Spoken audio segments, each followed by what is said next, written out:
Hello students, welcome to physics wallah gate wallah. कैसे हैं आप लोग?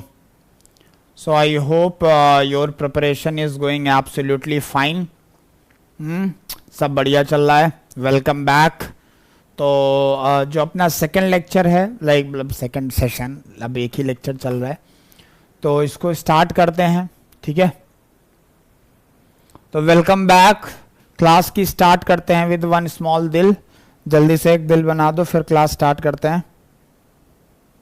जल्दी से एक दिल तुम बना दो रे।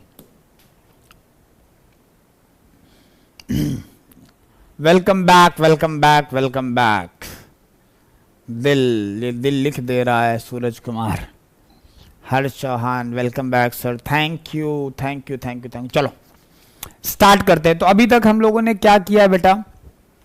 राइट, अभी तक हम लोगों ने क्या किया है? हमने बेसिकली देखा है कि थर्मोडायनेमिक्स क्या है, ओवरऑल व्यू समझा है कि व्हाट इज थर्मोडायनेमिक्स, और मतलब इसमें क्या क्या इम्पोर्टेंस है वो हमने देख लिया है, कैसे लॉस पे बेस्ड है, क्या स्पेशलिटी है। तो ये सारी चीज़ें हम लोगों ने देख ली हैं।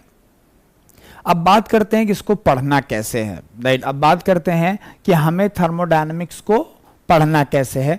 तो दो तरीके हैं थर्मोडायनेमिक्स के पढ़ने के। राइट, दो तरीके हैं थर्मोडायनेमिक्स। एक है माइक्रोस्कोपिक व्यू पॉइंट और दूसरा है मैक्रोस्कोपिक व्यू पॉइंट। क्या है? दो तरीके हैं बेटा, माइक्रोस्कोपिक व्यू पॉइंट और macroscopic view point.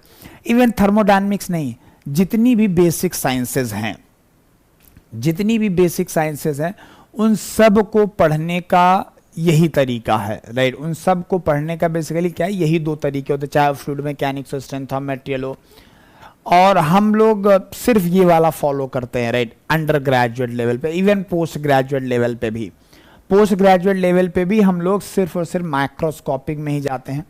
Microscopic basically कुछ बहुत होनहार बच्चे होते हैं जो मास्टर्स में करते हैं, otherwise most of the microscopic studies जो होती हैं वो पोस्ट ग्रेजुएट में ही की जाती हैं, क्योंकि उनके लिए बहुत ज़्यादा टाइम की रिक्वायरमेंट होती है। चलो, तो अब क्या है दोनों, ये समझेंगे हम लोग।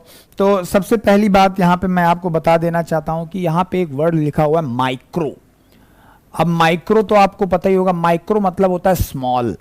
मतलब माइक्रोस्कोपिक व्यू पॉइंट में हम स्मॉलेस्ट पार्टिकल को कंसीडर करते हैं। अब आप ऐसा सोचो कि मैं एक क्लास में लेक्चर ले रहा हूं, ध्यान से समझिएगा, बहुत इंपॉर्टेंट कॉन्सेप्ट है ये। राइट, मैं एक क्लास में लेक्चर कर ले रहा हूं जिसमें से 20 बच्चे हैं। कितने बच्चे हैं? 20 स्टूडेंट्स हैं। और मुझे जानना है कि क्या स्टेटस है क्लास का। मान लो यही बैच ले लेते हैं। राइट, तो इस बैच में मैं क्लास ले रहा हूं। राइट, इस बैच में मैं क्लास ले रहा हूं और इस क्लास में मान लेते हैं 20 बच्चे हैं। तो हमें जानना है कि क्लास का स्टेटस क्या है। तो जरा बताओ विवेक भाई, विवेक सरोज, जरा बताइए आपका क्या स्टेटस है। आशुतोष आप बताओ आपका क्या है। अमृतराज आप बताइए। पृथ्वीराज, कौन सा फेसबुक स्टेटस, फेसबुक स्टेटस क्या है मुदित आपका? ताजीम, ऋत्विक, हर्ष, सूरज, नितिन, विपुल, राजेंद्र, सौरभ, ये सारे लोग बताएं जरा कि आपका फेसबुक स्टेटस क्या है। सिंगल है, वेरी गुड। सिंगल है कि मिंगल है कि कॉम्प्लिकेटेड है? राइट, तो बहुत सारे लोग, तो मैं एग्जांपल ले रहा हूं, तो मैंने क्या किया, मान लीजिए नो अकाउंट, वेरी गुड। अरे तो स्टेटस तो कुछ होगा ना जिंदगी में, सिंगल हो कि डबल हो कि मिंगल हो कि 25 ठो हैं तुम्हारी, तो ये तो कुछ तो विवेक होगा ना। Right, very good. हर्ष कह रहा है जय श्री राम, छोड़ो इन सब तितलियों का साथ सर, हम बाज हैं सर, हम बाज। राइट, बारिश में भी बादलों के ऊपर उड़ने का क्षमता रखते हैं सर, इन तितलियों का साथ नहीं करते हम। क्या बात है, वेरी गुड हर्ष चौहान, क्या बात है, दिल खुश कर दिया है। बाज है बाज तो बहुत सारे, लेकिन कुछ लोग बाज नहीं है, कुछ लोग तितलियों के पीछे पीछे पीछे पीछे पीछे पीछे, इसी वाली मैडम, ये वाली मैडम, वो वाली मैडम। सर आप बोल रहे थे इसी वाली मैडम आपके बगल में रहती, कहीं ऐसा तो नहीं आप भी तितली? अरे नहीं भाई, मैं बाज आदमी हूं यार, मैं क्या हूं?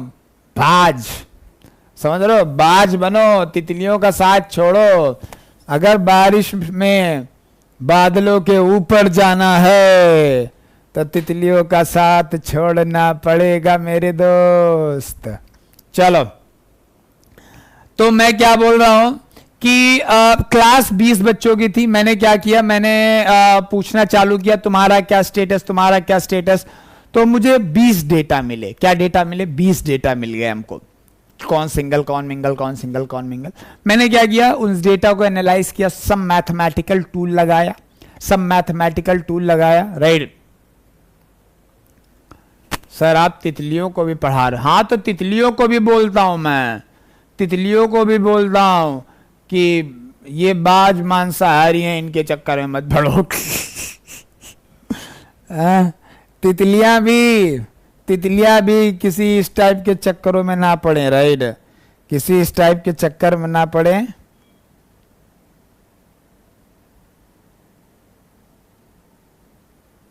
राइट, तितलियों को भी पता चल जाए कि मतलब ये चीजें हैं।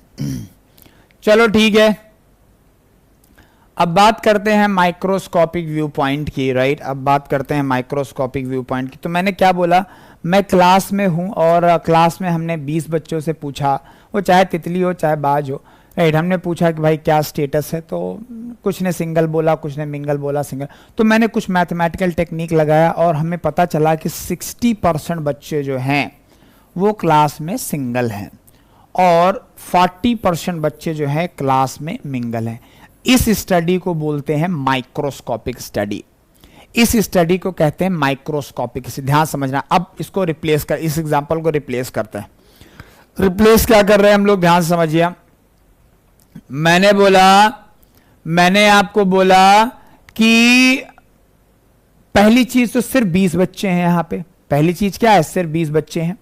और पहली चीज क्या है, अब आप अपने आप को, मतलब जो क्लास में स्टूडेंट है उनको मॉलिक्यूल समझो। उनको क्या समझो, क्लास एक सिस्टम है, क्लास एक सिस्टम है और बच्चे मॉलिक्यूल्स हैं। तो मैंने क्या किया, हर एक मॉलिक्यूल का इंडिविजुअली जा के पूछा, भैया तुम्हारा क्या स्टेटस, दीदी तुम्हारा क्या स्टेटस, चाची तुम्हारा क्या स्टेटस। तो ऐसे कर करके मैंने सबका स्टेटस पूछा और फिर मैंने कुछ मैथमेटिकल स्टैटिस्टिकल टेक्निक लगाई और ये रिजल्ट मुझे मिल गया। इस रिजल्ट को लाने की जो टेक्निक है इसको बोलते हैं माइक्रोस्कोपिक व्यू पॉइंट। अब एक दिन क्या हुआ, एक दिन हमें कॉलेज से फोन आया, राइट। एक कॉलेज से फोन आया, बोले कि हमारा यहाँ सेमिनार हॉल है, 2000 की कैपेसिटी है, आपको एक सेमिनार देना है। हमका कौन सा सेमिनार, कैन मोटिवेशन देना है। हमका मैं तो इसमें माहिर है, मैं बहुत मोटिवेशन देता है, मैं तो कभी कभी खुद को मोटिवेशन कर देता हूँ, राइट। मैं अभी खुद को, मैं सिर्फ अपनी बीबी को छोड़ के दुनिया में किसी को भी मोटिवेट कर सकता हूँ, ये इतना टैलेंट है मेरे अंदर। अपनी वाइफ को छोड़ के मैं पूरी दुनिया में किसी को भी मोटिवेट कर सकता हूं। तो उन्होंने बोला ठीक है आप आ जाओ। तो मैं सेमिनार हॉल में पहुंच गया। अब सर सेमिनार हॉल में 2000 लड़के एकदम गचागच भरे हुए हैं, राइट, गचागच एकदम सेमिनार हॉल भरा हुआ है। अब मेरे थॉट आया, उसमें मैकेनिकल के भी बच्चे हैं, सिविल के भी हैं, ईसी के भी हैं, सीएस के भी हैं, सारे। मेरे दिमाग में थॉट आया कि चलो पता किया जाए कितने लोग सिंगल हैं और कितने लोग मिंगल हैं, कितने लोग सिंगल हैं और कितने लोग मिंगल हैं। तो उसमें क्या हुआ, उसमें मैंने वही टेक्निक लगाने की कोशिश की जो मैं क्लास में लगाता रहता था अक्सर। तो मैंने सोचा अगर मैं 2000 आदमियों से पूछूंगा कि भैया तुम्हारा स्टेटस क्या है, ये तो बहुत ही दिक्कत हो जाएगी, बहुत ही मुश्किल वाला काम है, ये तो बहुत ही मुश्किल वाला काम है। दूसरी पॉइंट क्या है, ये तो बहुत ही मुश्किल पॉइंट काम हो जाएगा। दूसरा पॉइंट है कि अगर हमको 2000 डेटा मिल भी गया तो यार इस डेटा को कैलकुलेट करने में और इनकी वैल्यू निकालने में कितना दिमाग खराब होगा, मेरा सुपर कंप्यूटर चाहिए होगा। मतलब बात बता रहा हूं। तो यार ये तो बड़ा बड़ा मुश्किल मेथड है। तो अगर अब क्या समझ में आया हमको कि जो स्टडी यहां पे की थी, this is only for low density, low density. अरे समझ में आया, जब कम बच्चे होंगे, जब कम मॉलिक्यूल होंगे सिस्टम में तब ही लगा सकते हो, नहीं तो ना लगा पाओगे बेटा तुम। ठीक है, तो only for low densities, only for low densities. Clear है ये बात? इसमें किसी को दिक्कत परेशानी? कोई परेशानी नहीं सर। लो एग्जांपल बताओ, example. Very very low pressure gases, low pressure gases, केवल लो प्रेशर गैसेस में वेरी वेरी लो बोलना चाहिए मुझे, very low pressure gases, right. और लो करो एटमॉस्फेरिक पे वेरी। यार एटमॉस्फेरिक प्रेशर में भी बहुत मॉलिक्यूल होते हैं। 1 मीटर क्यूब कर लोगे तो आपने एवोगाड्रो नंबर पढ़ा हुआ है, नंबर ऑफ मोल्स कितने होते थे, राइट, 10⁻23 के आसपास, राइट। तो उसमें बहुत मॉलिक्यूल रहते हैं। इवन एटमॉस्फेरिक कंडीशन बहुत, केवल बहुत हाई लेवल का जब वैक्यूम हम लोग क्रिएट करते हैं, जैसे क्रायोजेनिक इंजीनियरिंग एक होती है, आपने नहीं पढ़ा होगा, लिंडे हैम्सन वगैरह, तो वो हमने पढ़ा है एमटेक में। हमारे यहाँ एक सब्जेक्ट था क्रायोजेनिक इंजीनियरिंग, जहाँ पे हम -135 टेम्परेचर से भी नीचे टेम्परेचर अचीव करते हैं और गैसेस को लिक्विफाई करते हैं। तो वहाँ पे हमें बहुत लो प्रेशर क्रिएट करना पड़ता है, बहुत लो प्रेशर क्रिएट करना पड़ता है। तो वो लो प्रेशर में मैक्रोस्कोपिक व्यू पॉइंट आप नहीं लगा सकते, मतलब यही वाली स्टडी लगानी। ये क्यों नहीं लगा सकते वो मैं बाद में बताएगा, वो मैं बताएगा, मैं सब बताएगा, लेकिन बाद में बताएगा। ठीक है, तो ये बेसिकली चीज हो गई। सर मजा आया सर, ये तो आपने अच्छी बात बताई, लेकिन आपने ये नहीं बताया कि सेमिनार हॉल में पता कैसे करेंगे आप। सेमिनार हॉल में पता करिए। अब ये मान लीजिए सर, ये सेमिनार हॉल है, इसमें इतना सारा बच्चा भरा पड़ा है, बहुत सारा बच्चा, बहुत सारा बच्चा, बहुत सारा मॉलिक्यूल, बहुत सारा बच्चा, बहुत सारा मॉलिक्यूल, बहुत सारा बच्चा, बहुत सारा मॉलिक्यूल, बहुत सारा बच्चा, बहुत सारा मॉलिक्यूल, बहुत सारा बच्चा, बहुत सारा मॉलिक्यूल। समझ में आया? बहुत सारा बच्चा, बहुत सारा मॉलिक्यूल। तो अब मैं क्या करूंगा, मैं बीच में से रैंडमली 4 लड़कों को पकड़ लूंगा, कह दूंगा भैया खड़े हो जाओ, और मैं सिर्फ इनसे पूछूंगा कि भैया तुम लोग बताओ, तुम आपस में बात करके बताओ कि तुम लोगों का क्या स्टेटस है। और जो तुम बताओगे पूरी क्लास का स्टेटस मैं वही मान लूंगा, मैं पूरी क्लास का स्टेटस वही मान लूंगा। मतलब क्या है इस बात का कि भैया हमने 4 मॉलिक्यूल को कंसीडर किया, 4 नहीं, मतलब एक छोटा सा वॉल्यूम कंसीडर किया, छोटा सा मास कंसीडर किया, सिर्फ इस पे एनालिसिस की, और यहां से जो रिजल्ट मिला, राइट, यहां से जो रिजल्ट मिला, इस रिजल्ट को हमने एज्यूम किया कि ये पूरे सिस्टम में लगा हुआ है, समझ में आया इस बात को? किसी को कोई दिक्कत, किसी को कोई परेशानी? कोई दिक्कत नहीं, कोई परेशानी नहीं, बहुत बढ़िया। तो ये हमारा मैक्रोस्कोपिक व्यू पॉइंट का तरीका, इसी को बोलते हैं मैक्रोस्कोपिक। तो हमने 4 लौंडों को खड़ा किया, हमने कहा खड़े हो जा भाई, तो खड़े हो गए 4 लौंडे। हमने बोला ये बताओ कि स्टेटस क्या है, तो आपस में बात की, तुम्हारी है, बोले हाँ 2 की है, हमारी तो नहीं है यार। तो ऐसे करके फिर उन्होंने बताया कि सर हम 2 लोगों की है और 2 की नहीं है। तो हमने बोला इसका मतलब ये है 50% सिंगल हैं और 50% मिंगल हैं, और ये जो रिजल्ट आया है केवल इतने से आया है बेटा केवल इतने से। और मैंने क्या माना, पूरे सिस्टम में यही रिजल्ट अप्लाई कर दिया कि हर जगह 50% है। समझ में आया क्या? इसको बोलते हैं मैक्रोस्कोपिक व्यू पॉइंट, इसको क्या बोलते हैं, मैक्रो। और हम लोग सिर्फ यही यूज करते हैं क्योंकि हमारे सिस्टम में करोड़ों मॉलिक्यूल रहता है। तुम समझ रहे हो भैया? वो लो डेंसिटी, ये क्रायोजेनिक पढ़ने नहीं जा रहे हैं हम लोग क्लासिकल थर्मोडायनेमिक्स पढ़ने जा रहे हैं, राइट। इसी को बोलते हैं classical thermodynamics. Microscopic view point को बोलते हैं क्लासिकल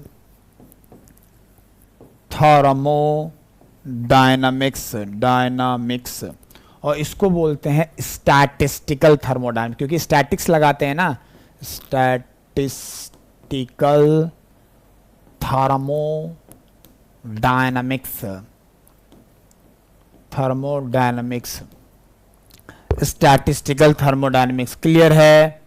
बाबा रुक जाओ, रुक गया, बिकॉज बहुत चंट है। बाबा रुक जाओ। सौरभ क्या हुआ बा? सौरभ क्या बोल रहा है? बाबा रुक जाओ, क्या हुआ? ये क्या बोल रहा है सौरभ?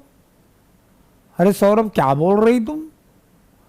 मैं हैदराबाद में रहता था बाबू, मुझको पूरा हैदराबादी ऐसा आता कि तुमको बोलेगा मैं पूरा हैदराबादी में पढ़ा सकता, पूरा भोजपुरी में पढ़ा सकता, पुराना मैसेज, अच्छा ठीक है, पूरा तेलुगु में पढ़ा सकता मैं, तमिल मलयालम सब पढ़ा सकता मैं।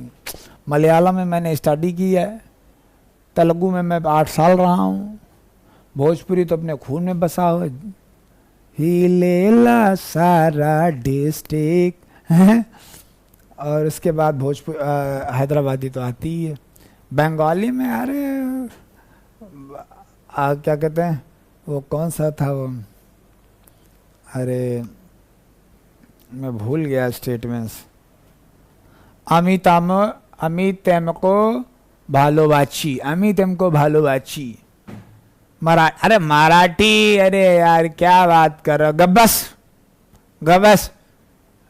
जेवण करेलेस, जेवण करेलेस हैं? उड़िया तो मैं पढ़ाया हूँ भुवनेश्वर में, लेकिन आती नहीं है। हरियाणवी में क्या ही बोलना है?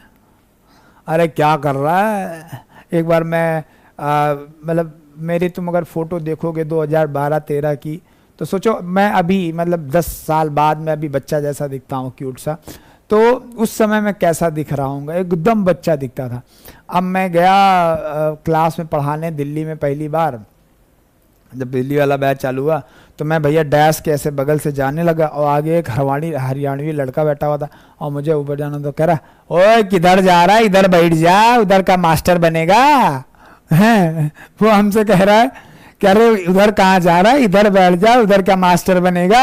और जाके मैंने माइक वाइक लगाना चालू किया, फिर हमने पढ़ाया, फिर क्लास के बाद आया, अरे सॉरी सर वो मुझे पता नहीं था सर। हमने अरे कोई बात नहीं यार, सब चलता है। मलयालम चेची चेटा, विनायक चेटा, विनायक चेटा एनआईटी कैलीकट में पढ़ा मैं, एनआईटी कैलीकट में पढ़ा हूं मैं, कोझिकोड।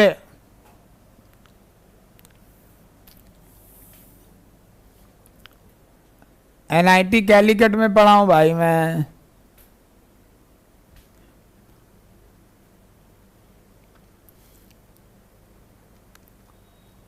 तो कोई दिक्कत नहीं है। मेरा जो एमटेक है वो एनआईटी कैलीकट से है, कोझिकोड केरला से, थर्मल साइंस पे, थर्मल एंड फ्लूइड पे। और उसके बाद मैं इंडियन ऑयल कॉरपोरेशन लिमिटेड में था, R and D as automotive research officer, Faridabad Delhi.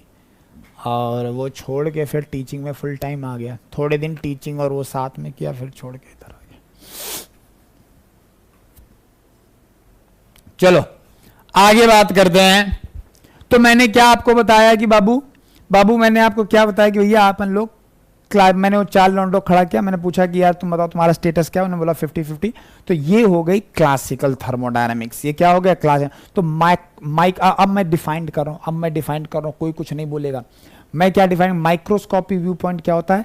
In microscopic view point our attention is focused on, our attention is focused on certain our attention is focused on each and every molecule of the system, right?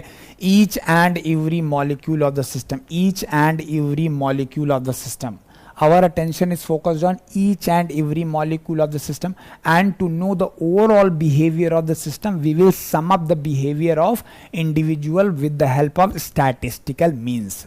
वही चीज जो हिंदी में बताई थी वही अंग्रेजी में बोल दिया हूँ, करेक्ट ना? कि भैया हर एक मॉलिक्यूल को कंसीडर करेंगे, सबका अलग अलग निकाल लेंगे, टोटल निकालने के लिए उसको सबको स्टैटिस्टिकल मीन्स से उसको जोड़ देंगे, ठीक है? बस यही था। What is macroscopic view point? In macroscopic view point our attention is focused on certain quantity of matter, पूरे में फोकस नहीं करेंगे, certain quantity of matter without going the event occurring at molecular level, without going the event occurring at molecular level की बात नहीं करेंगे, right. Molecular level एक एक लड़के से नहीं पूछेंगे, राइट। तो ये भाई साहब आपके लिए हो गई डेफिनेशन जो आपको लिखना है। अभी लिखना हो अभी लिख लो, बाद में ये स्लाइड मिल जाएगी तब लिख लेना। तो matter is composed of molecules in microscopic view point the behaviour of individual molecule is taken to the consideration, the overall behaviour is described by summing up the behaviour of each molecule. बहुत बढ़िया। Useful for low densities, बहुत बढ़िया। It is also known as statical thermo, बहुत बढ़िया। Individual behaviour of molecule is considered, that is also बहुत बढ़िया। तो ये चीज क्लियर है? अगर क्लियर है तो बोलिए बाबू।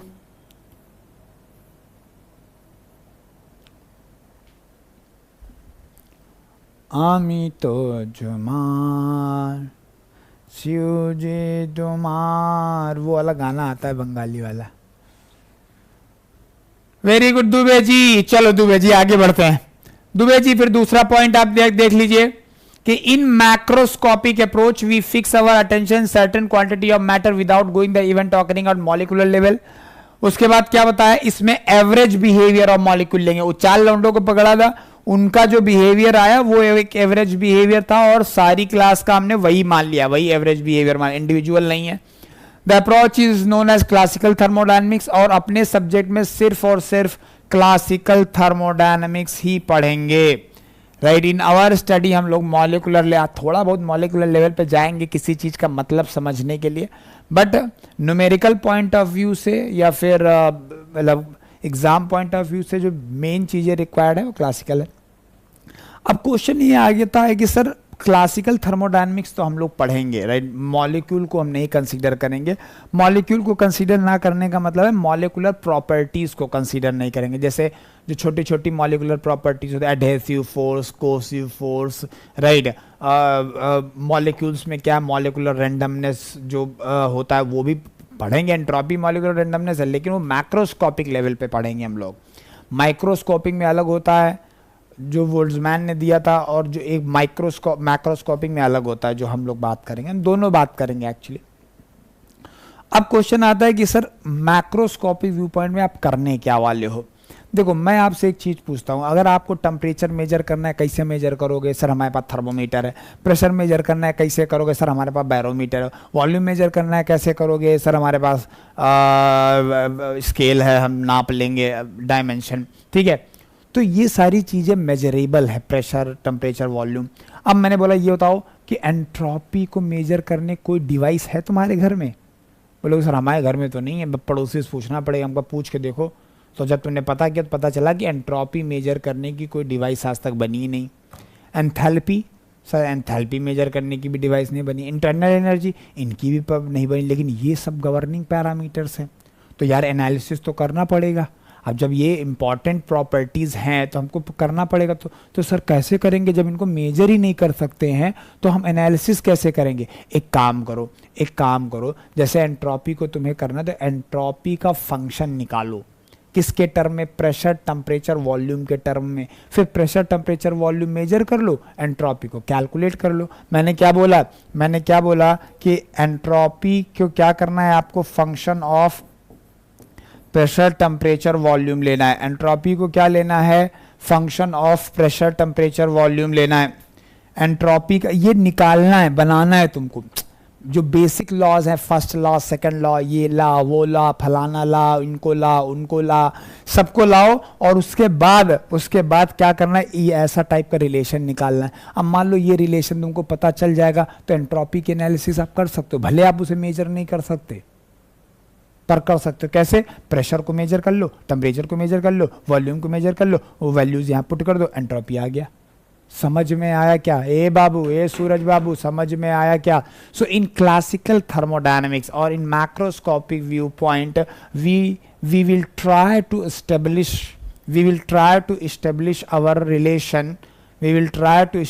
our relation between measurable and non-measurable properties. Measurable and non measurable property, measurable और नॉन मेजरेबल प्रॉपर्टीज में हम लोग रिलेशन डेवलप करने की कोशिश करेंगे। तो मेजरेबल में कौन कौन सी हैं, जैसे प्रेशर, टेम्परेचर, वॉल्यूम हो गई। नॉन मेजरेबल में कौन कौन सी है, entropy, enthalpy, internal energy, right. तो ये सारी प्रॉपर्टीज में रिलेशन डेवलप करने की कोशिश करेंगे ताकि हमें चीजें पता चल जाएं, ठीक है, ताकि मतलब हम कर सकें। क्लियर है यहां तक? अब मैं तुमको एक दिक्कत वाली बात बताता हूं यार, मेरे साथ एक दिक्कत है, राइट, मेरे साथ एक दिक्कत है, वो मैं आपको बताना चाहता हूं। एक दिन क्या हुआ, मेरी दिक्कत समझ लो यार, एक छोटी सी प्रॉब्लम है। एक दिन क्या हुआ कि मैं एक दिन एक सेमिनार हॉल में गया, ध्यान सुनना सूरज कुमार सर, बहुत बड़ी बात बताने जा रहा हूँ, अरे बहुत बड़ी बात बताने जा रहा हूँ। तो यार सूरज कुमार, मैं क्या बोलना चाह रहा हूँ कि एक दिन मैं एक सेमिनार हॉल सेमिनार लेने गया, राइट, एक दिन मैं सेमिनार हॉल पे सेमिनार लेने गया। जब मैं सेमिनार लेने गया तो वहाँ पे मुझे फिर मेरे तो अंदर कीड़ा है, मेरे अंदर क्या है, कीड़ा है, क्या जानने का कि भैया सिंगल हो कि मिंगल हो, ताकि अपना स्कोप देखा जाए। पर तब शादी नहीं हुई थी, मतलब तब शादी नहीं हुई थी, अब तो क्या है, अब तो ज़िंदगी ख़त्म ही मान लो। तो उस समय फिर क्या हुआ, उस समय क्या हुआ कि मैंने पता करने की कोशिश की कि यार कि क्या स्टेटस है। तो मैंने, बहुत सारे बच्चे थे, राइट, बहुत सारे बच्चे थे, 2000-3000 बच्चे थे, CS, मैकेनिकल, ये वो फलान ढिमाक। मैंने क्या किया, 20 से 4 लौंडों को खड़ा किया। ध्यान से समझना, स्टोरी में बहुत दम है, स्टोरी नहीं समझ पाया तो काम खत्म। 4 लौंडों को हमने खड़ा किया। अब तुम जानते हो कि मैकेनिकल में 2 तरीके के लड़के होते हैं। एक लड़के जो बहुत कम होते हैं ऐसे, एक ऐसे लड़के होते हैं जो EC की या फिर CS की या कोई गर्लफ्रेंड बन जाती है उनकी। जब गर्लफ्रेंड बन जाती है तो कट के रहते हैं, तुमने देखा होगा, वो क्लास से उनको तुमसे मतलब ही नहीं रखते, मतलब वो अलग ही चलते हैं। ओ नहीं, उनसे बोलो कि यार अरे आज शाम को पार्टी करने चल रहा है, और वो नहीं मुझे असाइनमेंट सबमिट करना, असाइनमेंट कुछ नहीं, उनको जाना है मैडम को ले जाके शॉपिंग कराना है, ठीक है। तो 2 टाइप के लौंडे होते हैं। तो तुमने देखा होगा जब भी क्लास में या कोई ऐसे सेमिनार हॉल में जब बैठते हैं तो जो वो लड़के होते हैं जिनके पास कपल होते हैं वो अलग अपने सेटिंग के साथ बैठते हैं, और जो ये वेल्ले लड़के होते हैं, वेल्ले है ना, ज़्यादातर जो 80% क्राउड है, ये सब एक ही जगह बैठ जाते हैं, ये सब एक ही जगह बैठे। तो वही जगह बैठे हुए थे, मैंने इनको खड़ा किया 4 लोगों को। हमने बोला खड़े हो जाओ, 4 लोग खड़े हो गए चारों। हमने बोला ये बताओ कि क्या स्टेटस है। तो अब चारों के चारों वेल्ले, तो उन्होंने बोला आपस में तुम्हारी कोई है क्या, झूठ तो नहीं बोल रहा, नहीं नहीं ठीक है। तो बोला कि यार सर हमारी तो किसी की नहीं है, हमारा 0, राइट, मतलब हम सब सिंगल हैं, मतलब 100% सिंगल हैं। ध्यान से समझना, जो हमने क्या किया, हमने ये लिया, हमने छोटा सिस्टम लिया, और ये सिस्टम बोलता है कि 100% सिंगल है। क्या ये रिजल्ट सही है? नहीं बताओ जरा, क्या ये रिजल्ट सही है?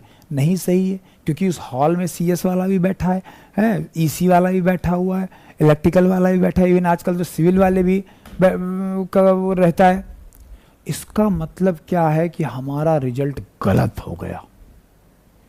यानी एक चीज, बहुत बड़ी बात पता चली आज हमको, अभी मुझे पता चला है गुप्त सूत्रों से कि यार माइक्रोस्कोपिक व्यू पॉइंट हमेशा करेक्ट होगा, क्योंकि आप इंडिविजुअली एक एक बंदे को पकड़ के पूछ रहे हो। माइक्रोस्कोपिक व्यू पॉइंट हमेशा करेक्ट हुआ, लेकिन मैक्रोस्कोपिक व्यू पॉइंट जो है, मैक्रोस्कोपिक व्यू पॉइंट जो है वो हमेशा सही होगा, इसकी गारंटी नहीं है, वो गलत भी हो सकता है। क्या बात है सर, ये बताओ कि जब ये गलत हो सकता है, राइट, जब ये गलत हो सकता है तो फिर इसको काहे यूज कर रहे हो? अभी आपने बोला कि क्लासिकल थर्मोडायनेमिक्स हम लोग पढ़ेंगे केवल, राइट, हम लोग माइक्रोस्कोपिक व्यू पॉइंट नहीं पढ़ेंगे। तो जरा मुझसे ये बताओ कि क्लासिकल थर्मोडायनेमिक्स तो आप पढ़ लोगे, लेकिन वो तो गलत भी हो सकती है ना, तो काहे पढ़ रहे हो? अब सुनो, अब सुनो, क्या कोई बता सकता है कि ये एनालिसिस गलत क्यों हुई? ये एनालिसिस गलत क्यों हुई? कोई बता सकता है कि ये एनालिसिस गलत क्यों हुई? नहीं, मेनी केस नहीं, 99% केसेस में पॉसिबल नहीं है, वो अलग बात है हर्षित भाई। 99% केसेस में हर्षित माइक्रोस्कोपिक व्यू पॉइंट पॉसिबल नहीं है, that is okay, right, that is okay. लेकिन मेरा क्वेश्चन ये है कि भैया ये जब जो चीज गलत हो सकती है उसको क्यों पढ़ रहे हो आप टाइम बचाने के लिए?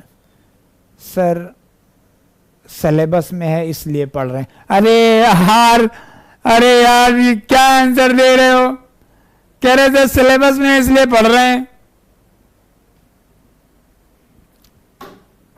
एजम्पशन, इधर सुनो, कन्वीनियंट, जो आंसर है देखो इधर, राइट, ध्यान से सुनो। ये कौन है? अमित कुमार नाम है इसका जो लिखा है। कह रहा सिलेबस में इसलिए पढ़ रहे हैं। अमन इधर देखो, तो मेरी बात सुनो, ऐसा नहीं है, ऐसा नहीं है। एक्चुअली क्या है कि मैक्रोस्कोपिक अप्रोच गलत नहीं होती है। अरे सर ये क्या नौटंकी है यार आपकी सर, अभी बोले गलत होती है, अभी बोल रहे हो गलत नहीं होती। हाँ सुनो तो, मैं पूरी बात सुना करो। पूरी बात ये है कि मैक्रोस्कोपिक व्यू पॉइंट गलत नहीं होती है, लेकिन मैक्रोस्कोपिक व्यू पॉइंट लगाने का एक क्राइटेरिया होता है। क्या होता है? एक क्राइटेरिया होता है। अगर आपका सिस्टम जहां पे आप मैक्रोस्कोपिक व्यू पॉइंट या क्लासिकल थर्मोडायनामिक्स लगा रहे हो, वो अगर इस क्राइटेरिया को सेटिस्फाई कर रहा है, वो अगर इस क्राइटेरिया को सेटिस्फाई कर रहा है, तो आप डेफिनेटली लगा सकते हैं। मतलब समझ रहा हो? तो आप डेफिनेटली लगा सकते हैं, ठीक है। क्या कोई बता सकता है वो क्राइटेरिया क्या है? क्या कोई बता सकता है वो क्राइटेरिया क्या है? Yes, very good, concept of continuum. आज से पहले इस शब्द को ये आपने पढ़ा जरूर होगा, कॉन्सेप्ट ऑफ कंटिन्यूम, राइट, कहीं ना कहीं सुना जरूर होगा, लेकिन आपको ये नहीं पता चला होगा कि ये यू पढ़ क्यों रहे हैं। हम कॉन्सेप्ट ऑफ कंटिन्यूम पढ़ते हैं, पर हमको आज तक ये नहीं पता चला था कि यार हम ये पढ़ क्यों रहे हैं, हम क्यों पढ़ रहे हैं। अब ध्यान से सुनना, आज आपके ज्ञान के जो चक्षु है ना वो खुल जाएंगे, ज्ञान चक्षु खुल जाएंगे। ध्यान से समझना बेटा, ध्यान से समझना। हम कॉन्सेप्ट ऑफ कंटिन्यूम क्यों पढ़ रहे हैं? क्योंकि कॉन्सेप्ट ऑफ, अगर कोई दुनिया में कहीं चले जाना किसी इंटरव्यू में और अगर पूछ ले, क्योंकि इंटरव्यू के लिए बहुत इंपॉर्टेंट है, बैठे हुए हो, कोई पूछ जाए what is concept of continuum, कोई बवाल मत बताओ, कोई बवाल मत बताओ, सीधे बोलो sir concept of continuum gives the criteria to apply the macroscopic view point. वो तब समझेगा यस इस आदमी को पता है असली चीज। फिर वो बोले कि वो क्या है क्राइटेरिया, फिर उसको बताओ क्या बताना, वो मैं भी थोड़ी देर बाद बताऊंगा, राइट। तो फिर उसको आगे एलेबरेट करके हम लोग बताएंगे, राइट। तो बेसिकली ये चीज पता चल गई आपको कि कॉन्सेप्ट ऑफ कंटिन्यूम, और ये इंटरव्यू के लिए बहुत ज्यादा इंपॉर्टेंट है। तो कॉन्सेप्ट ऑफ कंटिन्यूम जो है वो पहली लाइन क्या आती है? It is a criteria to apply macroscopic view point. क्या? Macroscopic view point. अच्छा सर क्या होता है कॉन्सेप्ट ऑफ कंटिन्यूम? सर बताओ। अभी बता रहे हैं।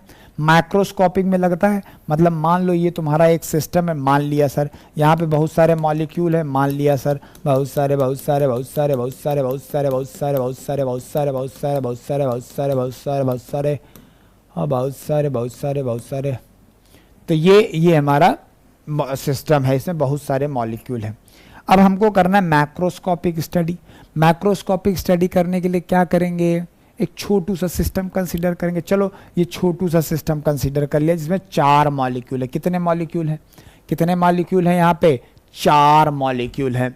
जब 4 मॉलिक्यूल हैं और इसका वॉल्यूम मान लो बहुत छोटा सा वॉल्यूम है dV और बहुत छोटा सा मास है dm, राइट। तो अगर इस कंडीशन में हम इसका रो निकालें डेंसिटी, तो क्या हो जाएगी? dm by dv, डेंसिटी तो प्रॉपर्टी है, हमने डेंसिटी इसकी निकाल ली, ठीक है।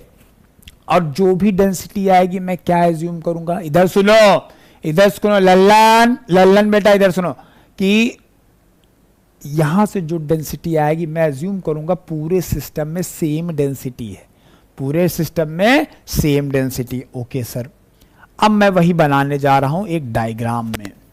मैंने एक डायग्राम लिया, एक्स एक्सिस में क्या है सर पहले बताओ, नहीं बताऊंगा। वाई एक्सिस में क्या है सर बताओ, बताऊंगा, रो है। वाई एक्सिस में रो है, एक्स में क्या है मैं भी नहीं बताऊंगा। फिर क्या हुआ, अब फिर क्या हुआ कि अब हमने क्या किया कि ये रो जो कैलकुलेट हुआ ये है रो, ये रो हमने कैलकुलेट किया रो, ठीक है। तो इसका ऐसे डॉटेड लाइन में ये रो हमने कैलकुलेट किया है, rho is equal to dm by dv।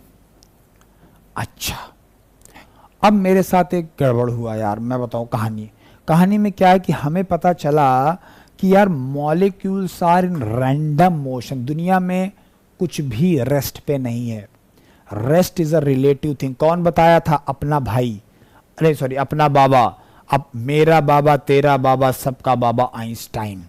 दुनिया में कुछ भी रेस्ट में नहीं है, दुनिया में कुछ भी रेस्ट में नहीं है, एवरीथिंग इज मूविंग, सब कुछ मूव कर रहा है, सब कुछ मूव कर रहा है दुनिया में, सब कुछ एक दूसरे के रिलेटिव है। अगर मैं बोल रहा हूं कि ये बुक अगर भैया रेस्ट में है, क्या मैं रेस्ट में हूं, हाँ सर आप रेस्ट में हो, ऐसा नहीं, मंगल ग्रह में जाके देखो, मंगल ग्रह में जाके देखो तब पता चलेगा कि मैं तो मूव कर रहा हूं। समझ में आ रहा है कि नहीं समझ में आ रहा है, right. So everything is at motion basically, क्योंकि हमारे सिस्टम में जो मॉलिक्यूल है ना वही मूव कर रहा है दुनिया में, ध्यान समझिए। तो molecules are always in random motion, gases में थोड़ा ज्यादा रैंडम होता है और सॉलिड लिक्विड में थोड़ा कम होता है, ठीक है। तो अब मान लो ये मॉलिक्यूल जो है वो रैंडम मोशन पे है, रैंडम मोशन पे है। मान लेते हैं गलती से एक मॉलिक्यूल भटक गया और बाहर निकल गया, एक देयर इज चांस कि एक मॉलिक्यूल चला जाए थोड़ी देर बाद, जब तुमने मेजर किया उसके थोड़ी देर बाद में एक मॉलिक्यूल आपका चला गया। जब एक मॉलिक्यूल जाएगा देखो डीवी अभी भी सेम है, डीवी भी अभी भी सेम है, लेकिन डीएम क्या हो गया, चेंज हो गया, डीएम क्या होगा, कम हो गया। पहले कितने मॉलिक्यूल थे डीएम के लिए, 4 मॉलिक्यूल थे, अब कितने मॉलिक्यूल बचे, 2 मॉलिक्यूल बचे। समझ में आ रहा है, पहले 4 मॉलिक्यूल थे, अभी 2 ही मॉलिक्यूल बच रहे हैं, सॉरी अब 3 बच रहे हैं, अब 3 मॉलिक्यूल बच रहे हैं। जब 3 मॉलिक्यूल बच रहे हैं तो मास कम हो गया, कितना कम हो, 25%। अरे 4 में से 1/4 चला गया, 25% डेंसिटी में डिक्रीज। मतलब पहले डेंसिटी ये निकाली थी वी अभी कांस्टेंट सेम है, डीएम 25% ड्रॉप मार गया, ये यहां पे पहुंच गए तुम। अब क्या हुआ, मान लो ये बाहर नहीं आया, मान लो ये बाहर नहीं आया, बाहर आने के बजाय ये भाई साहब अंदर घुस गए, तो टोटल कितने हो गए, 5। जब पहले 4 थे उसके बाद 5 घुस गए, मतलब 1/4 घुसा, 1/5 के बराबर 20-25% के आसपास डेंसिटी बढ़ गई, 20-25 के आसपास डेंसिटी क्या हो गई, बढ़ गई। तो ये फ्लक्चुएट करके डेंसिटी बढ़ गई, ये डेंसिटी क्या हो गई, बढ़ गई। क्लियर है, ये डेंसिटी आपकी बढ़ गई, राइट। सर सुनो सर ये गलत है, मैं लिख के दे रहा हूं सर गलत है। काहे लिए गलत है सर, ये कौन सा एनालिसिस है बेटा, मैक्रोस्कोपिक व्यू पॉइंट है। मैक्रोस्कोपिक व्यू पॉइंट में मॉलिक्यूलर प्रॉपर्टीज कंसीडर नहीं करते, मतलब हाँ मॉलिक्यूल्स का इफेक्ट नहीं आना चाहिए, हाँ नहीं आना चाहिए, लेकिन यहां तो आ रहा है। देखो एक मॉलिक्यूल गया, डेंसिटी मारी धाएं नीचे, एक मॉलिक्यूल एंटर हुआ, डेंसिटी मारी धाएं ऊपर। तो ये तो गलत एनालिसिस है। हाँ यार ये तो गलत है, पर ये ऐसा क्यों हो रहा है, ऐसा क्यों हो रहा है। हाँ याद आया यार, एक्चुअली ये इसलिए हो रहा है क्योंकि जो हमारा सिस्टम है ना वो बहुत ही छोटा ले लिया है, इसमें नंबर ऑफ मॉलिक्यूल सिर्फ 4 हैं। अब इस एक्सिस में मैं रिप्रेजेंट कर रहा हूँ डीवी को, मतलब जो वॉल्यूम हम कंसीडर कर रहे हैं, जो वॉल्यूम, ये पूरा वॉल्यूम नहीं है, डीवी पूरा वॉल्यूम नहीं, जो वॉल्यूम हम कंसीडर कर रहे हैं। एक काम करो सर, आप सर एक काम करो, इस डीवी को बढ़ाओ, इस डीवी को बढ़ाओ, इस डीवी को बढ़ाओ। जब डीवी को बढ़ाते जाओगे, अच्छा मान लीजिए यहाँ 4 मॉलिक्यूल थे, डेंसिटी दाएं गिरती थी, दाएं बढ़ती थी, दाएं गिरती थी, दाएं बढ़ती थी। अब मान लो यहाँ पे 2000 मॉलिक्यूल हो हैं, तो क्या होगा, 2-4-10 मॉलिक्यूल चले गए, 2-4-10 मॉलिक्यूल आ गए, तो क्या कोई फर्क पड़ेगा? और 2 करोड़ हो तो मान लो 2 करोड़ मॉलिक्यूल हो, अब 2 करोड़ मॉलिक्यूल है, 2-4-10-20 चले गए, 2-4-10-20 आ गए, तो क्या ही फर्क पड़ता है डेंसिटी को यार। तो समझ रहे हो? तो जैसे जैसे डीवी बढ़ाएंगे इधर से, जैसे जैसे डीवी बढ़ाते जाएंगे, वैसे वैसे जैसे जैसे हम डीवी बढ़ाते जाएंगे, वैसे वैसे ये फ्लक्चुएशन कम होता जाएगा। जैसे जैसे डीवी हम बढ़ाते जाएंगे, वैसे वैसे ये फ्लक्चुएशन कम होता जाएगा। जैसे जैसे डीवी हम बढ़ाते जाएंगे, ये फ्लक्चुएशन कम होता जाएगा। जैसे जैसे डीवी हम बढ़ाते जाएंगे, ये फ्लक्चुएशन कम होता जाएगा। और एक स्टेट में जाके ये, इसके बाद कोई फ्लक्चुएशन नहीं होगा, इसके बाद कोई फ्लक्चुएशन नहीं होगा। तो ये क्या हो गया, ये क्या हो गया, DV dash, DV dash, right. यानी अगर जो ये छुटकू साहब ने 4 लौंडों को पकड़ा था ना, 4 लड़कों को नहीं, 2000 लोग हैं तो 200 लड़कों को पकड़ो आप यार। अगर 200 लड़कों को पकड़ा होता, एवरेजिंग की होती, तो एवरेज सही आता। एवरेज क्या आता, सही आता। अच्छा सर, तो वो मतलब अगर आपका dv, sir concept of continuum क्या बता रहा है सर, अरे concept of continuum dv dash की इंफॉर्मेशन दे रहा है। Concept of continuum gives the minimum volume, ध्यान सुन लो, concept of continuum gives the minimum volume that must be considered in order to satisfy the criteria of macroscopic viewpoint, so that averaging is meaningful। जो averaging हम लोग कर रहे हैं वो मीनिंगफुल हो, मतलब इस रीजन में आप लगने, अगर डीवी डैश से कम वॉल्यूम कंसीडर कर रहे हो तो फिर गलत हो जाएगा। This is domain of molecular effect, molecular effect. अगर आपका वॉल्यूम इतना छोटा है कि डीवी डैश से कम आ रहा है, राइट, मतलब कंसीडरेशन जो डीवी, सबके लिए अलग अलग, डीवी डैश की वैल्यू सबके लिए अलग अलग होगी, राइट। तो इस रीजन में आ रहा है तो आपको माइक्रोस्कोपिक स्टडी में जाना पड़ेगा, कोई ऑप्शन नहीं है। इस रीजन में जा रहा है तो आप यहाँ पे domain of continuum, domain of continuum, domain of continuum. Sir कुछ भी नहीं समझ में आ रहा है, कुछ भी नहीं समझ में आ रहा है। किसको किसको कुछ भी नहीं समझ में आया बोलो, किसको किसको कुछ भी नहीं समझ में आया बोलो। एक तो चैट बंद कर देते हैं लोग, लो चैट ही नहीं चल रहा है।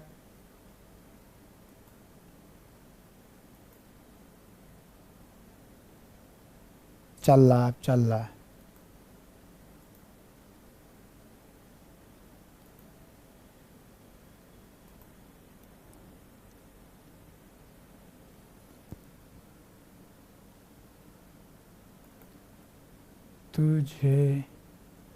तुझे देखा तो ये जाना सनम, प्यार होता है दीवाना सनम, अब कहाँ से कहाँ जाएं हम, तेरी यादों में खो जाएं।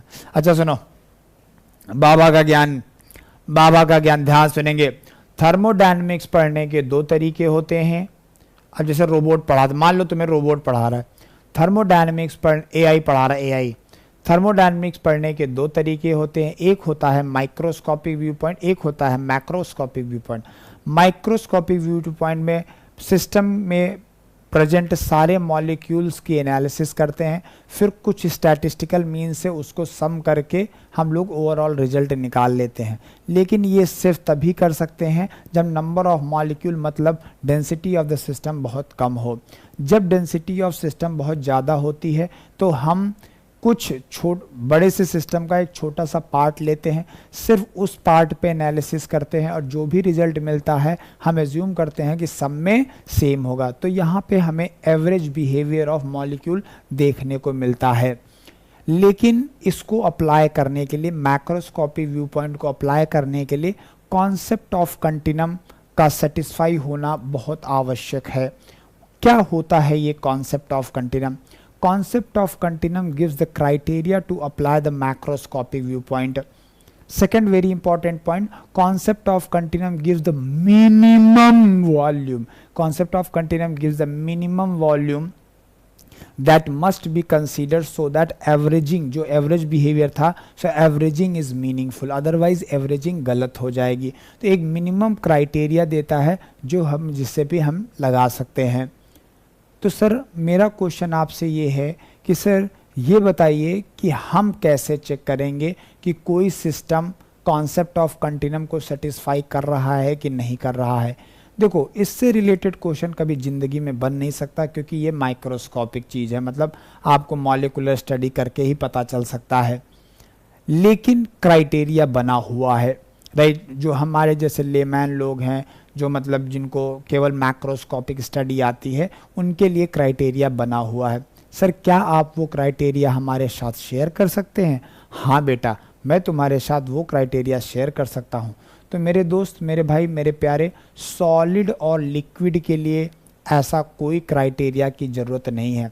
Solid and liquid always satisfy the concept of continuum. मतलब कुछ केसेस हैं वो हम बता देंगे, लेकिन मोस्टली दे सेटिस्फाई द, क्योंकि अगर थोड़ा छोटा भी सिस्टम लेते हो तो उसमें भी लाखों करोड़ों मॉलिक्यूल होते हैं, इसलिए सॉलिड और liquid actually concept of continuum को हमेशा सेटिस्फाई करते हैं। इसीलिए आपको स्ट्रेंथ ऑफ मटेरियल में, इंजीनियरिंग मैकेनिक्स में ये सब क्राइटेरिया बताने की ज़रूरत नहीं पड़ी। लेकिन लो प्रेशर गैसेस के केस में, इवन गैसेस के केस में हमें मतलब ये क्राइटेरिया सेटिस्फाई हो इसकी गारंटी नहीं है, और थर्मोडायनेमिक्स डील करता है गैसेस में, तो हमें क्राइटेरिया पता होना चाहिए। तो जो गैस है, गैस प्रैक्टिकली इसका क्वेश्चन कभी नहीं आएगा, लेकिन इंटरव्यू के लिए आपको प्रिपेयर होना चाहिए। इसरो, डीआरडीओ, बार्क, एनपीसीआईएल और ये जो जितने स्टेट गवर्नमेंट के एग्जाम होते हैं, इनके लिए बहुत इंपॉर्टेंट कॉन्सेप्ट है ये। क्या है कॉन्सेप्ट? क्या है कॉन्सेप्ट? कॉन्सेप्ट बहुत ही सीधा है मेरे दोस्त। कॉन्सेप्ट बहुत सीधा है कि भैया सॉलिड और लिक्विड में हमेशा सेटिस्फाई करेगा। गैसेस के लिए एक क्राइटेरिया है, एक नंबर है, एक बाबा थे हमारे जो क्राइटेरिया दे गए हैं। क्या उन बाबा का नाम बता सकते हो तुम? क्या उन बाबा का नाम बता सकते हो तुम? क्या उन बाबा का नाम बता सकते हो तुम? जल्दी बोलो, क्या उन बाबा का नाम बता सकते हो तुम?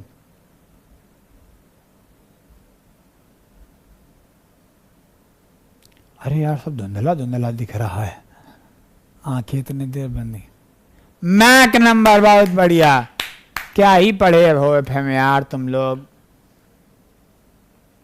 एफएम के नाम पे कलंक पढ़े हो भाई। Yes, very good. शुभम ने पढ़ा है, रिवीजन करते नहीं हो इसीलिए सब होता है। नटसेन नंबर, वेरी गुड। तो बाबा का नाम था नटसेन नंबर। चलो, तो आगे मैंने बताया, सबसे पहली लाइन आपको इंटरव्यू में क्या बोलना है कि it gives the criteria to apply the macroscopy view point.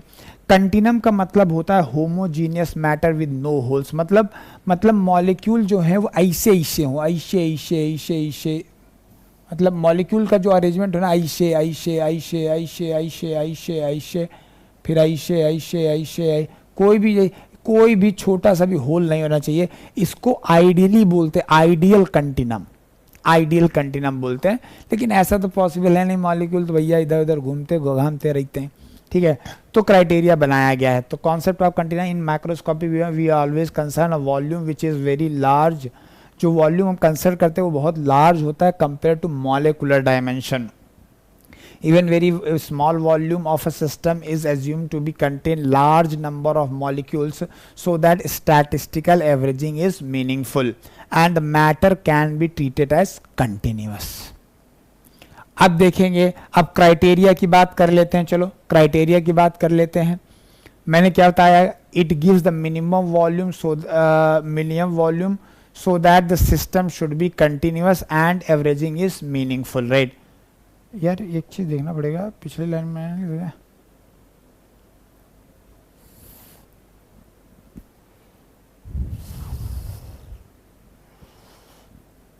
इसको थोड़ा सा स्टेटमेंट चेंज करेंगे।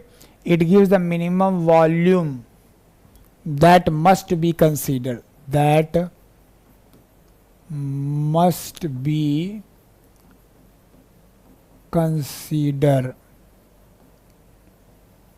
that must be considered so that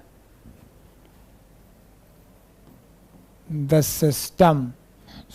system should be continuous and averaging is meaningful, ठीक है। For solid and liquid it is always hold good, but for gases at low pressure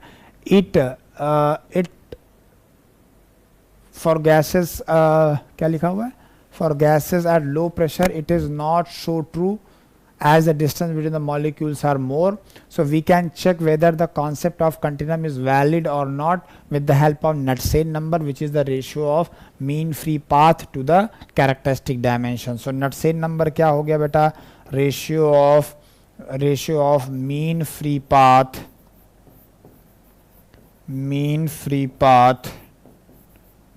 to the characteristic dimension.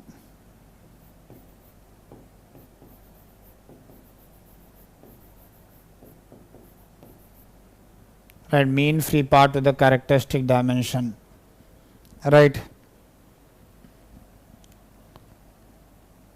So if Kn value is less than 0.01, right, Kn value is 0.01, then continuum is valid.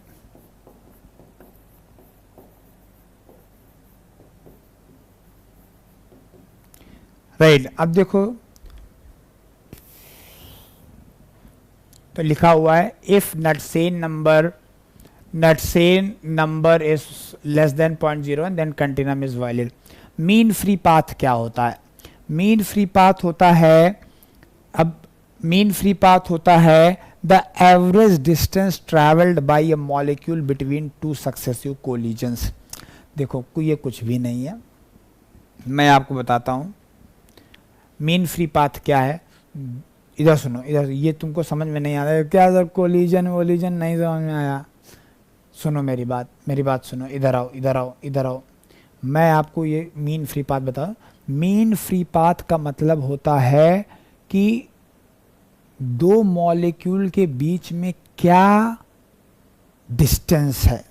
ध्यान समझना, मैंने क्या बोला कि दो molecule के बीच में क्या डिस्टेंस है, वो बेसिकली मीन फ्री पाथ है, राइट। दो समझ में आ रहा है मैं क्या बोल रहा हूं, राइट। दो मॉलिक्यूल के बीच में जो एक डिस्टेंस है उसको बोलते हैं मीन फ्री पाथ। तुम बोलोगे तो फिर मीन फ्री पाथ का है बोल रहे हो, मॉलिक्यूलर डिस्टेंस बोल दो। नहीं, क्योंकि प्रॉब्लम क्या है, मॉलिक्यूल तो रैंडम मूव कर रहे हैं और सब मॉलिक्यूल के बीच में डिस्टेंस अलग अलग है। अरे हाँ यार, अब क्या करेंगे, अब तो कुछ क्राइटेरिया बनाना पड़ेगा। देखो अब मान लो इस कमरे में जो मॉलिक्यूल है इनके बीच के डिस्टेंस निकालना है, तो डिस्टेंस पता करना, माइक्रोस्कोप से देखे तो पता चला ये मॉलिक्यूल और ये मॉलिक्यूल के डिस्टेंस क्या है, ये है, ठीक है। दूसरे की कुछ और है, तीसरे की कुछ और है, चौथे की कुछ और है, पांचवे कुछ और है, राइट। पहली चीज तो ये प्रॉब्लम है। दूसरा अभी ये थी, थोड़ी देर बाद मूव कर गया, बढ़ गई, कभी घट गई, कभी बढ़ गई, कभी बढ़ गई, घट गई। तो सर क्या किया जाए यार। हमने कहा सुनो एक काम करो, हमने बोला एक नटसेन ने बोला एक काम करो कि भैया एक मॉलिक्यूल को पकड़ो, देखो एक मॉलिक्यूल को पकड़ो। अब ये मॉलिक्यूल थोड़ी देर बाद क्या करेगा, दूसरे से टकराएगा। तो जब टकराएगा तो इसको कुछ डिस्टेंस ट्रैवल करना पड़ेगा, फिर यहाँ से बाद फिर से टकराएगा, फिर मॉलिक्यूल करना पड़ेगा। बेसिकली ये टकराएगा, ये टकराएगा, ये टकराएगा। अब इनका एवरेज निकाल लो, यही इंटरमॉलिकुलर डिस्टेंस होगा, यही मीन फ्री पाथ हो गया। मतलब टू सक्सेसिव कोलिजन्स के बीच में ये मान लो कुछ डिस्टेंस है x1, ये x2, x3, x4, इन सब का एवरेज ले लो, यही मीन फ्री पाथ है। सर ये क्या इंडिकेशन दे रहा है, मैं आपको बताता हूँ। मान लो कि एक गैस है जो बहुत डेंस है, बहुत डेंस है, मतलब उसके जो मॉलिक्यूल हैं बहुत पास पास में है, बहुत पास पास में है, तो क्या होगा, वो यहाँ टकराएगी, थोड़ी सी डिस्टेंस ट्रैवल करेगी, दूसरे से टकरा जाएगी, फिर थोड़ी सी डिस्टेंस ट्रैवल तीसरे से टकरा जाएगी, फिर थोड़ी सी डिस्टेंस। मान लो प्रेशर बहुत ज़्यादा है, प्रेशर ज़्यादा है मतलब मॉलिक्यूल पास पास हैं, प्रेशर बहुत ज़्यादा है मतलब मॉलिक्यूल पास पास हैं, तो मीन फ्री पाथ क्या होगी, बहुत कम होगी। यहाँ टकराया, फिर टकरा गया, फिर टकरा गया, फिर टकरा गया, फिर टकरा गया, फिर टकरा गया, फिर टकरा गया, फिर टकरा, फिर मतलब बहुत कम डिस्टेंस आए। मीन फ्री पाथ का वैल्यू क्या है, बहुत कम है। तो जब मीन फ्री पाथ का वैल्यू बहुत कम होगा तो नटसेन नंबर भी बहुत कम होगा। नटसेन नंबर अगर कम होगा तो हो सकता है 0.01 से कम हो जाए, तो इसका मतलब उस सिस्टम में हम कॉन्सेप्ट ऑफ कंटिन्यूम लगा सकते हैं, वैलिड है, क्योंकि डेंस सिस्टम है। अब मान लो लो प्रेशर गैस है, कहाँ पे, क्रायोजेनिक वाले केस में ले लो।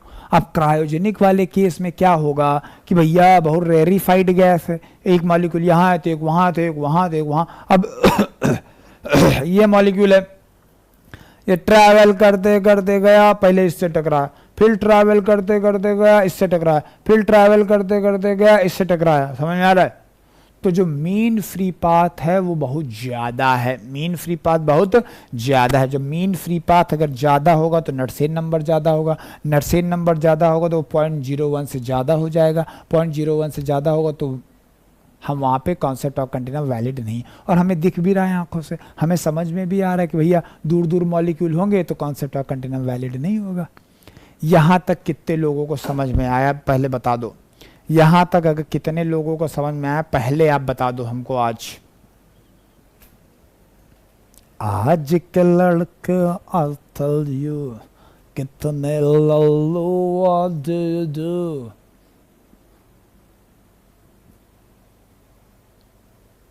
शराब पीते पीते जिसके हाथ कांपते हो, शराब पीते पीते जिसके हाथ कांपते हो,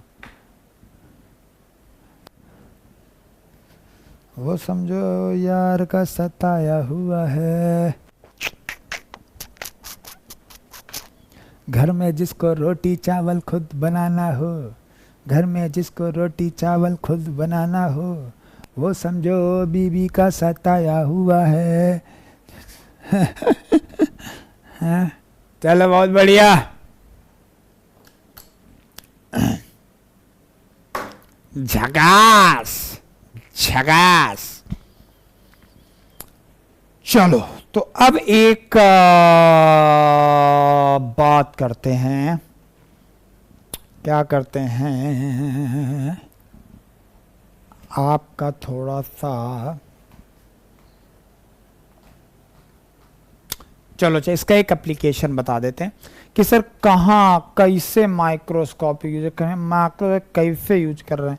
हमको थोड़ा एग्जाम्पल दो, एग्जाम्पल सुनो, एग्जाम्पल सुनो। एफएम तो पढ़ ही रखा है, राइट? एफएम पढ़ रखा है, ध्यान से सुनेंगे सारे लोग। एफएम पढ़ रखा है तो सारे लोग ध्यान से सुनेंगे। एफएम पढ़ रखा है सारे। एफएम में आपने एक चीज पढ़ी थी, हमको पता है, पढ़ी थी, हमने बोल दिया ना पढ़ी थी, राइट? एफएम में आपने एक चीज पढ़ी थी कि,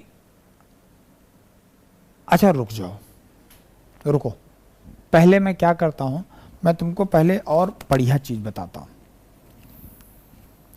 मान लो ये एक कंटेनर है, ध्यान से सुनो, आज मैं ऐसी चीज बताऊंगा तुम्हारे सारे ज्ञान के चक्षु खुल जाएंगे, मेरा गारंटी है। उसके बाद एक प्यारा सा गाना सुनाऊंगा तुमको, समझ रहे हो? सर ज्ञान चाहे थोड़ा कम दो लेकिन गाना मत सुनाओ सर, बहुत बेसुरा गाते हो, ये मुझे पता है। सबसे अच्छी बात है मुझे अपनी क्वालिटीज़ खुद पता है।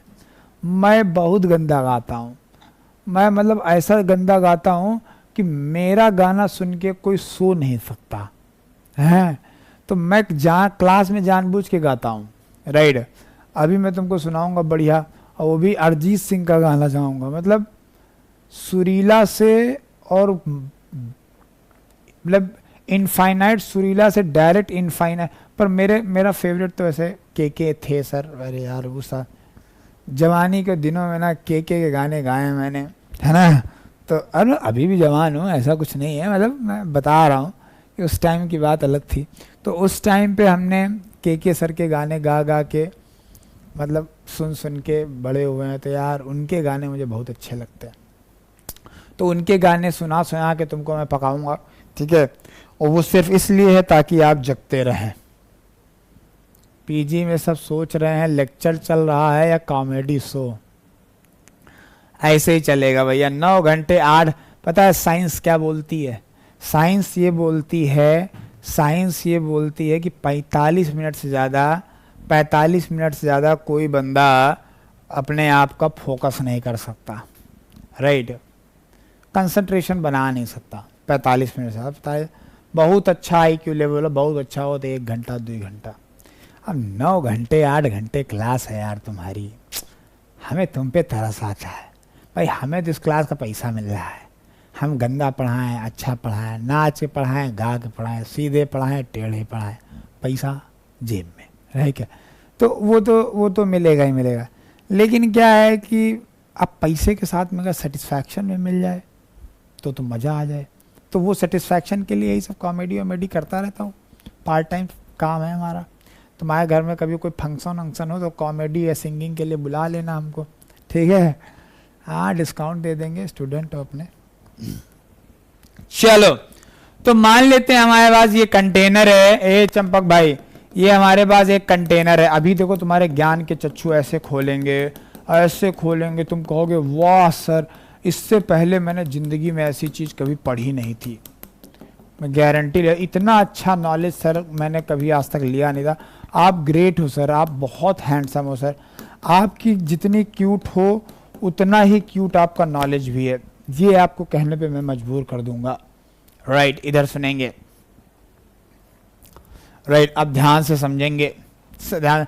अब इसका हमें प्रेशर निकालना था। क्या निकालना था? प्रेशर निकालना था। ध्यान से सुनो चंपक बेटा, मुझे इसका प्रेशर निकालना था। तो मैंने प्रेशर निकालने की क्या किया, यहाँ पे थोड़ा सा छेद किया। छेद करने के बाद अपने चाचा से बोला, चाचा, कौन चाचा? पास्कल चाचा। हमने कहा पास्कल चाचा एक यूट्यूब मैनोमीटर दे दो। उनकी यूट्यूब मैनोमीटर की दुकान थी। किसकी? पास्कल चाचा की, है। तो पास्कल चाचा से हमने एक यूट्यूब मैनोमीटर खरीद लिया, ठीक है। अब क्या हुआ, यहाँ पे mercury as a manometric fluid था, चाचा का मरकरी एज, तो प्रेशर ज़्यादा था एटमॉस्फेयर से, तो ये कुछ ऐसा डेविएशन आ गया। जब डेविएशन आ गया और ये गैस जो है इसके अंदर फ्लो हुई और इसको पुश किया। पहले लेवल सेम था और ये हो गया। मेरा तुमसे क्वेश्चन क्या है सर, इसमें ये सब मत पढ़ाओ सर, ये क्या पढ़ा रहे हो मैनोमीटर। पहले आप काम की चीज पढ़ाओ। तो सुनो काम की चीज। मेरा क्वेश्चन ये है कि ये क्या कर रहा है? सर प्रेशर मेजर कर रहा है। ये बताओ प्रेशर मेजरमेंट में क्या पूरी गैस इन्वॉल्व है? ये क्या पूछ लिया? फिर से पूछो सर, फिर से पूछो। मैंने पूछा, ध्यान समझना, बताते जाना, राइट। मैंने तुमको पूछा कि भैया प्रेशर मेजरमेंट में इस गैस का प्रेशर मेजर करना है, क्या इस गैस के प्रेशर मेजरमेंट में पूरी गैस इन्वॉल्व है? बताओ।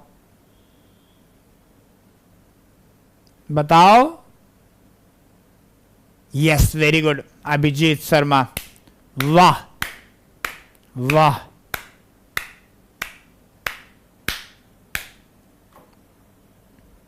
बहुत बढ़िया, highly talented. Yes Aman Rathore, तुम लोगों को पढ़ा के जो एक मतलब अंदर से एक गिल्ट फील हो रहा है, खुशी नहीं बोलने वाला था मैं, वो मैं जाहिर नहीं कर पा रहा हूं। तो अच्छा दूसरा क्वेश्चन, तुम डॉक्टर के यहां जाते हो, ध्यान से समझना, ए सुनो, तुम डॉक्टर के यहां जाते हो, तुम्हें थोड़ा फीवर है, तो डॉक्टर क्या करता है, तुम्हारा टेम्परेचर मेजर करता है। तो क्या तुम्हारे टेम्परेचर को मेजर करने के लिए वो तुम्हारी पूरी बॉडी यूज करता है? क्वेश्चन सुनो, क्वेश्चन सुनो सारे लोग, question change, question change, question change, question change. मैंने बोला कि आप डॉक्टर के यहां गए, डॉक्टर को आपका टेम्परेचर मेजर करना था, तो डॉक्टर ने आपका टेम्परेचर मेजर करने के लिए मरकरी थर्मोमीटर ले लिया। अब इस थर्मोमीटर से आपका टेम्परेचर मेजर कर रहा है, क्या वो पूरा शरीर यूज कर रहा है, तुम्हारा पूरे सिस्टम को यूज कर रहा है? क्या ऐसे कर रहा है, यहां मेजर किया, यहां मेजर किया, यहां मेजर किया, यहां मेजर किया, यहां मेजर किया, यहां मेजर किया, यहां मेजर किया, और सारे मॉलिक्यूल का मेजर करने के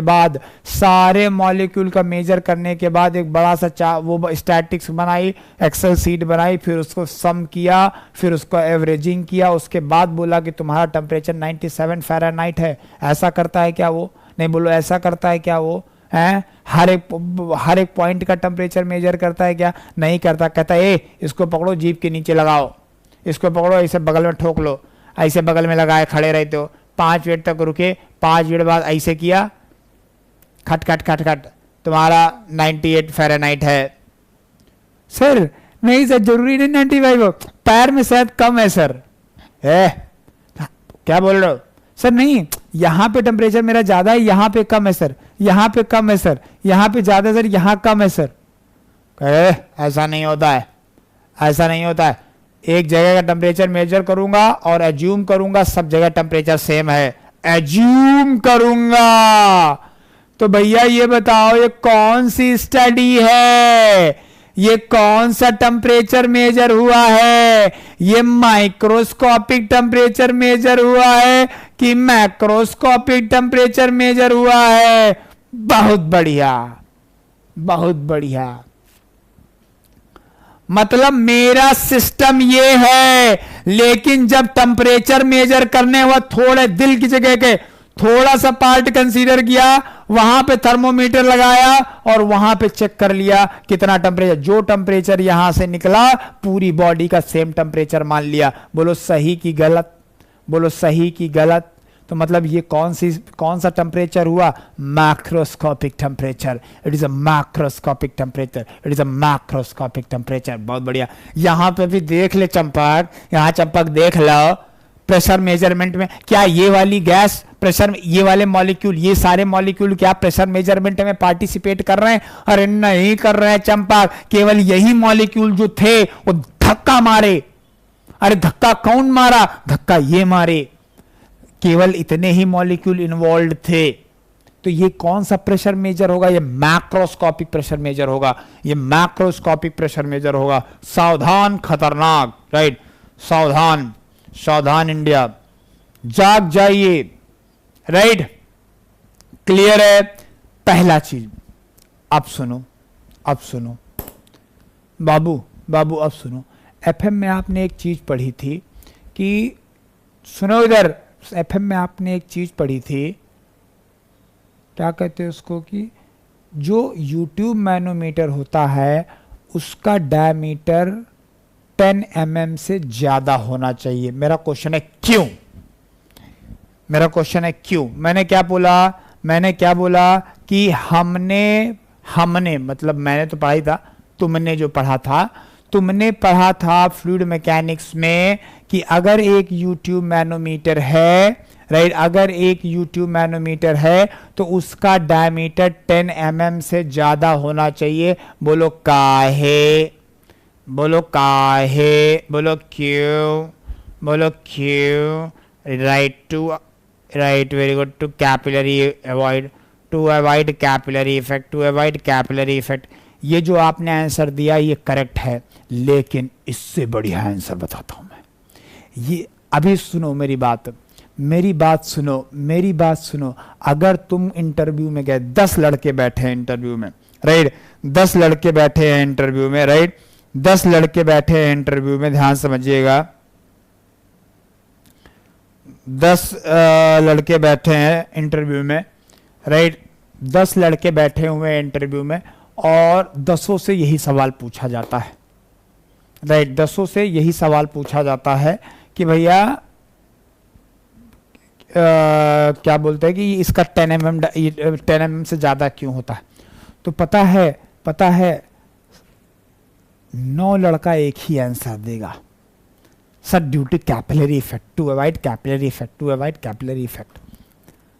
पर अगर उनमें से एक लड़का कह दे, ध्यान से सुनो, अगर उनमें से एक लड़का तुम हो, तुम ज़्यादा बोल नहीं रहे, सीरियस ऐसे बैठे हो, इंटरव्यूअर की आंखों में आंखें डाल के बोलता है, इंटरव्यूअर पूछता है कि ये बताओ कि यूट्यूब मैनोमीटर का डायमीटर जो होता है वो 10 mm से ज़्यादा क्यों रखते हैं। आप बोलो so that it will satisfy the concept of continuum. भाई उसकी जैसे इंटरव्यू में कहा जाता है ना, जो एस्पिरेंट होते हैं उनकी टांगे हिलने लगती डर के मारे। भाई साहब जैसे ये लाइन बोलोगे ना, इंटरव्यूअर की टांगे हिलेंगी। राइट, इंटरव्यूअर की टांगे हिलेंगी कि ये क्या बोल दिया, कि भैया है ये तो उसको भी नहीं पता था। राइट भाई साहब, कैपिलरी वैपिलरी नहीं बोलना है, कैपिलरी वैपरी बोलना ही नहीं है, ये सब बच्चे बोलते हैं। कैपिलरी वैपिलरी कौन बोल आंसर देता है, बच्चे। तुम क्या बोलोगे, ऐसे बोलोगे इफ द डायमीटर, वो हिंदी में पूछ रहा है तुम अंग्रेजी में जवाब दो। राइट, वो अंग्रेजी में पूछे तुम हिंदी में जवाब दो, हैं? हाँ हाँ हाँ एकदम एकदम। तो सुनो, राइट, तो क्या करना है, ऐसे ऐसे बोलना है, ऐसे बोलना, सीधे सीधे एक ही चीज बोलना है। सर ये क्या कहते हैं कि the diameter of U tube manometer must be greater than 10 mm so that it will satisfy the concept of continuum। अब उसकी हालत खराब हो जाए, कहेगा ये क्या होता है पहले बताओ, कॉन्सेप्ट ऑफ कंटिन्यूम। तो सुनो, इधर आओ, अगर मान लो इसको तुमने 10 mm से कम बना दिया, मान लो तुमने 1 mm का बना लिया, कितना है 1 mm का, भैया ए बाबू ए बाबू ए बाबू ए बाबू ए बाबू ए बाबू ए बाबू ए बाबू ए बाबू। राइट, आपने इसको 1 mm का बना दिया, आपने इसको 1 mm का बना दिया, आपने इसको 1 mm का बना दिया, आपने इसको 1 mm का बना दिया, आपने इसको 1 mm का बना दिया। तो जो यहाँ पे गैस के मॉलिक्यूल, कितने मॉलिक्यूल आएंगे कांटेक्ट में, मान लो 4 मॉलिक्यूल आ रहे हैं। अगर भैया यही तो पढ़े थे, यही तो पढ़े थे, यही तो पढ़े थे, यही तो पढ़े थे कि भैया अगर 4 मॉलिक्यूल होंगे तो कॉन्सेप्ट ऑफ कंटिन्यूम सेटिस्फाई नहीं होगा। एक मिनिमम वॉल्यूम होना चाहिए जो कांटेक्ट में आना चाहिए था। अब मान लो डॉक्टर के लिए तुम जैसे मान लो तुमने कॉन्सेप्ट ऑफ कंटिन्यूम नहीं पढ़ा और तुमने एक थर्मोमीटर डिज़ाइन कर दिया। मान लो एक चंपक ने एक थर्मोमीटर डिज़ाइन किया। अब थर्मोमीटर में क्या है, बहुत पतली सी जो आगे वाली वो होती ना, आगे वाला टिप जो होती ना, उसको बहुत पतली सी बनाया, बहुत पतली सी, और पतली सी बना के वो भी ऐसे नहीं मेजर कर रहा, ऐसे मेजर कर रहा है। अरे चलो यही नॉर्मल वाला थर्मोमीटर तुम ले लो, जो तुम्हारा नॉर्मल घर पे थर्मोमीटर है, मरकरी गिला गैस ट्यूब थर्मोमीटर, उसको आज जाना है ना, आज जाना और मत्थे पे ऐसे लगाना, ऐसे ऐसे नहीं लगाना, ऐसे नहीं, पूरा ऐसे नहीं लगाना, ऐसे नहीं, ऐसे नहीं, ऐसे नहीं, ऐसे नहीं, केवल ऐसे लगाना है, ऐसे, केवल ऐसे लगाना है, ठीक है, केवल ऐसे। क्या वो सही टेम्परेचर देगा, क्या वो सही टेम्परेचर? अरे नहीं देगा टेम्परेचर। क्यों नहीं देगा सर? क्योंकि ये मैक्रोस्कोपिक टेम्परेचर मेजर करता है, तो ये कॉन्सेप्ट ऑफ कंटिन्यूम सेटिस्फाई नहीं करेगा। क्यों? क्योंकि जब ऐसे आप कर रहे हो तो केवल 4 मॉलिक्यूल, बहुत थोड़े मॉलिक्यूल आपकी बॉडी के इसके कांटेक्ट में आ रहे हैं, बहुत थोड़े मॉलिक्यूल इसके कांटेक्ट में आ रहे हैं, इसलिए ये क्या है, ये सेटिस्फाई नहीं करेगा।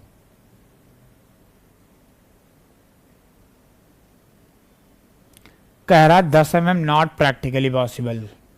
विवेक सरोज असली कॉन्सेप्ट समझ लो। और सुनो बेटा, यहाँ पे हो क्या रहा है, ये कैपिलरी इफेक्ट किसकी वजह से आता है? कैपिलरी इफेक्ट आता है एडहेसिव फोर्स और कोहेसिव फोर्स की वजह से। कैपिलरी इफेक्ट आता है एडहेसिव फोर्स और कोहेसिव फोर्स की वजह से। और एडहेसिव और कोहेसिव फोर्स क्या डोमिनेट कर जाएंगे, एडहेसिव और कोहेसिव फोर्स क्या कर जाएंगे, डोमिनेट कर जाएंगे। एडहेसिव और कोहेसिव फोर्स क्या कर जाएंगे, डोमिनेट कर जाएंगे।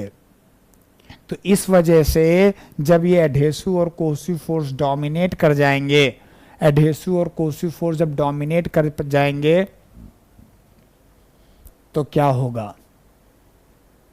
एडहेसिव और कोसिव फोर्स जब डोमिनेट कर जाएंगे तो भैया वो मैक्रोस्कोपिक व्यू पॉइंट बचा ही नहीं, वो मैक्रोस्कोपिक व्यू पॉइंट बचा ही नहीं, वो तो क्या हो गया? माइक्रोस्कोपिक व्यू पॉइंट हो गया। समझा? क्योंकि मॉलिक्यूलर प्रॉपर्टी आ गई बीच में। सबको मैक्रोस्कोपिक व्यू पॉइंट और कॉन्सेप्ट ऑफ कंटिन्यूम क्लियर हुआ कि नहीं हुआ? अगर हुआ तो दिल मनाओ, नहीं हुआ तो सवाल पूछो। राइट?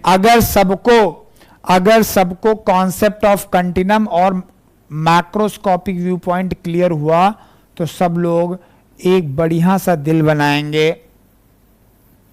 एक बढ़िया सा दिल बनाएंगे, एक बढ़िया सा दिल बनाएंगे,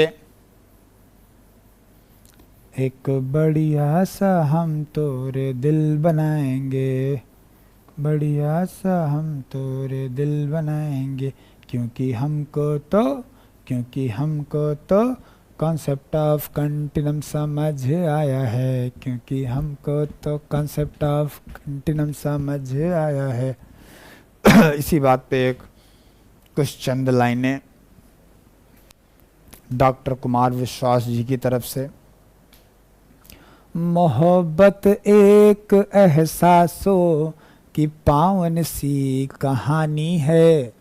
ध्यान से सुनिएगा, ध्यान से सुनिएगा, दिल को छू लेंगी ये लाइनें। मोहब्बत एक एहसासो की प्यारी सी कहानी है, कभी कबीरा दीवानिया था, कभी मीरा दीवानी है। यहाँ सब लोग कहते हैं मेरी आंखों में पानी आंसू हैं, सॉरी, यहाँ सब लोग कहते हैं मेरी आंखों में आंसू हैं, जो तू समझे तो पानी है, जो तू समझे तो मोती हैं, जो ना समझे तो पानी है। मोहब्बत एक एहसासों की प्यारी सी कहानी है, कभी कबीरा दीवाना था, कभी मीरा दीवानी है। वाह वाह। चलो, जैसे जैसे तुमको कॉन्सेप्ट, जब एक कॉन्सेप्ट समझ में आ जाएगा तो ऐसे ही एक गंदा गाना सुनाया जाएगा तुमको, एक ऐसे गंदा गाना सुनाया जाएगा ताकि तुम्हारा अगले कॉन्सेप्ट को समझने के लिए, अगले कॉन्सेप्ट को समझने के लिए तुम्हारे अंदर एक पावर आ जाए। समझ में आ रहा है? एक पावर आ जाए। चलो, आग लगा दी, आग लगा दी, आग लगा दी। चलो आ जाओ। अब एक काम हो चुका है, राइट?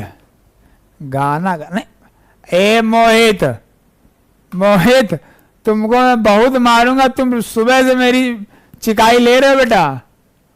कह रहा सर गाना गंदा नहीं है, गाना गंदा नहीं है, गाने वाला गंदा है।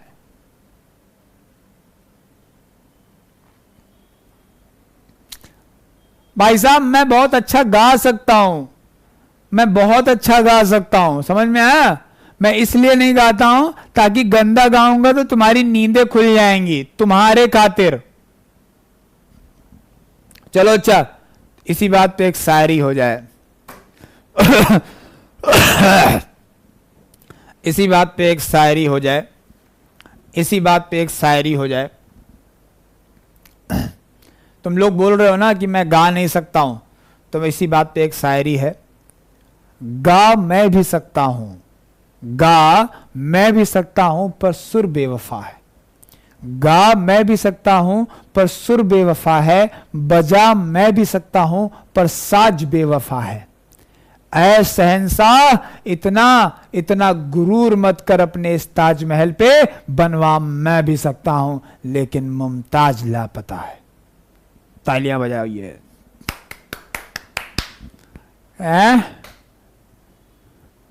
कभी कबीरा दीवाना था, कभी मीरा दीवानी है।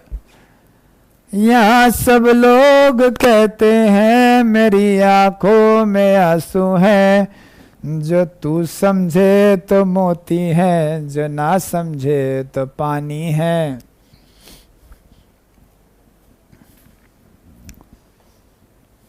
ढिंचक पूजा मैक्स। यार तुम लोग कितने दुष्ट हो यार। कम से कम इस बात का तो रहम किया होता कि फैकल्टी हूं मैं तुम्हारा। कॉन्सेप्ट ऑफ कट ज्यादा तो नहीं पढ़ा है, कॉन्सेप्ट ऑफ कंटिन्यूम जैसी चीज समझाई है मैंने। हैं? ढिंचक पूजा बोल रहा है। ढिंचक पूजा मेरी गुरु हैं, उनका नाम ऐसे नहीं ले सकते। उनका नाम जब भी लो ऐसे करके लो, ढिंचक पूजा। उन्होंने ही मुझे गाना सिखाया है, मेरे दिलों का स्कूटर। तो जब भी आज के बाद जब भी ढिंचक पूजा का कोई नाम लेगा ऐसे बोलेगा, ढिंचक पूजा। ठीक है, क्लियर है ये बात, कॉन्सेप्ट? ओके, चलो चलो तो रिफ्रेश हो चुके हैं, राइट। सर लाइब्रेरी से निकाल दिया मुझे। क्यों कुमार आकाश, तुमको क्यों निकाल दिया लाइब्रेरी से? क्यों निकाल दिया तुमको लाइब्रेरी से? क्यों निकाल दिया तुमको लाइब्रेरी से? हैं?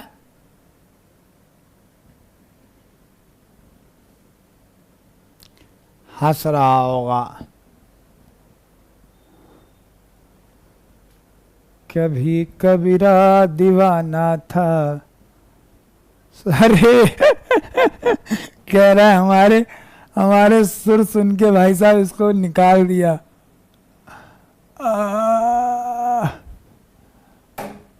कौन सा कॉलेज है, कौन सी लाइब्रेरी है? मैं उस लाइब्रेरी को रोस्ट कर देता हूँ। चलो, रोस्ट बहुत बढ़िया करता हूँ। चलो अच्छा, चलो चलो रिफ्रेशमेंट हो गया। अब आधे घंटे और पढ़ लेते हैं, फिर ब्रेक ले लेंगे। तो ये बताओ, मैंने थर्मोडायनेमिक्स क्या बताया था? मैंने क्या बताया था आपको? राइट, मैंने क्या बताया था?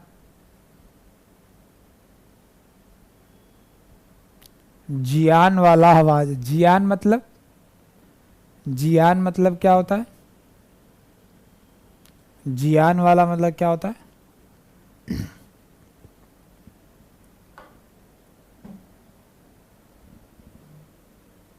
डोरेमोन वाला? अरे वो नहीं है, वो नहीं है, मेरा कबाड़ी वाला आवाज है। मेरा आवाज कबाड़ी। देखो, जब ये तुम मतलब इसको मतलब निगेटिव मत लेना। तुमने देखा होगा जो भी कबाड़ी वाले होते हैं, कूड़ा वाले होते हैं, है ना, या फिर कुछ बेचने वाले होते हैं, वो ऐसे बोले कबाड़ी वाले, ऐसे बोलते हैं। सब्जी वाले, चाय वाले, ऐसे वो क्यों बोलते हैं पता है आपको? इसके पीछे का लॉजिक है। मैं जब टीचिंग में आया ना, मैं बहुत सुरीला था, मतलब मेरी आवाज़ बहुत अच्छी थी। मेरी नॉर्मल आवाज़ ऐसे है, देखो जो मैं अभी बोल रहा हूँ, ये मेरी नॉर्मल आवाज़ है। लेकिन ध्यान से देना, जब मैं पढ़ाता हूँ तो मैं उसी आवाज़ में शिफ्ट हो जाता हूँ। कौन सा? कबाड़ी वाले में। राइट, क्यों शिफ्ट हो जाता हूँ? क्योंकि वो आवाज़ निकालने में पता नहीं क्यों ऐसा है, मैं इस आवाज़ में कंटिन्यूस तुमको 2 घंटे पढ़ा ही नहीं सकता। अगर मैं नॉर्मल आवाज़ में 2-3 घंटे पढ़ा, मतलब अभी तो चलो ऑनलाइन हो गया तो चिल्लाना नहीं पड़ता, जब ऑफलाइन था तो हमें चिल्लाना पड़ता था। राइट, इवन तो माइक रहता था फिर भी चिल्लाना पड़ता था। राइट, तो ऑफलाइन में चिल्लाना पड़ता था। अब चिल्लाने में अगर मैं इस वाली वॉइस में, मतलब जो नॉर्मल भगवान ने जो नॉर्मली हम बचपन से बोलते आ रहे थे, अगर उस वाली आवाज़ में मैं चिल्लाता ना क्लास में, तो मैं क्लास ही नहीं ले पाता। तो ये लोग जो होते हैं कबाड़ी वाले, इनको इसके पीछे की साइंस पता है, इसलिए जानते हैं कि अगर मैं ऐसे बोलूँगा कबाड़ी वाले, तो इसमें क्या होगा कि ये आवाज़ बहुत दूर तक जाएगी, ये आवाज़ बहुत दूर तक जाएगी, और इसमें एफर्ट बहुत कम लगता है। तो करके देखना, तुम करके देखना, ठीक है? ठीक है, तुम लोग अब तुम यही करके देखना, ठीक है? तो आज से ऐसे घर पे जाकर ऐसे बोलना है, ऐसे बोलना what is thermal system, thermal system, ऐसे ऐसे बोलना। तो घर वाले कहेंगे पागल हो गया। कैसे पागल हुआ? पता चला थर्मोडायनामिक्स की क्लास चालू हुई थी, लड़का पागल हो गया मेरा। मेरे ऊपर केस कर दिए इनके घर वाले ये लड़का पागल कर दिया मेरा इस फैकल्टी ने। चलो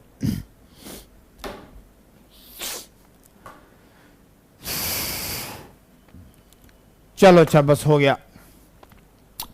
चलो सारे लोग तो यार मैं क्या बोल रहा था आपको कि जो हमारा सबसे पहला चीज था, जो सबसे पहले हमने पढ़ा था, थर्मोडायनेमिक्स की डेफिनेशन पढ़ी थी। क्या पढ़ी थी हमने? आपको थर्मोडायनेमिक्स की डेफिनेशन बताई थी। क्या थी thermodynamics definition? Thermodynamics is a branch of science that deal with the heat and work interaction and its effect on the properties of the system। देखो जो ये डेफिनेशन हमने बताई थी मेरे दोस्त, जो ये डेफिनेशन मैंने आपको बताई थी, राइट, इस डेफिनेशन की एक एक चीज हमको समझना है। क्योंकि पढ़ना क्या है हमको? थर्मोडायनेमिक्स ना। तो थर्मोडायनेमिक्स का जो डेफिनेशन है उसके टर्मिनोलॉजी समझना पड़ेगा ना। तो सबसे पहले हम ये पढ़ेंगे, ये फर्स्ट, सबसे पहले हम ये पढ़ेंगे कि ये क्या होता है। फिर हम लोग ये पढ़ेंगे कि ये क्या होता है। फिर हम लोग पढ़ेंगे ये क्या होता है। फिर हम लोग पढ़ेंगे ये क्या होता है।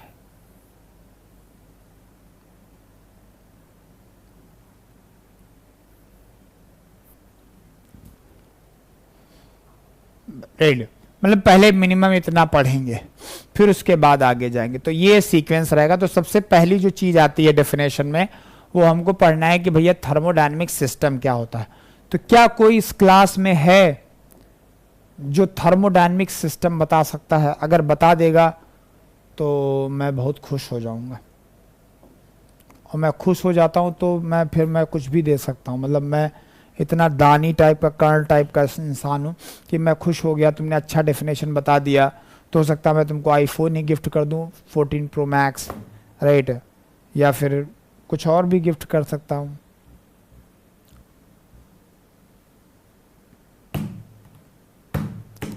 डेफिनेशन पूछ रहा हूं। देखो एक चीज और समझ लो, जितने लोग यहां बैठे हुए हैं, जितने लोग यहां बैठे हुए हैं, आज आप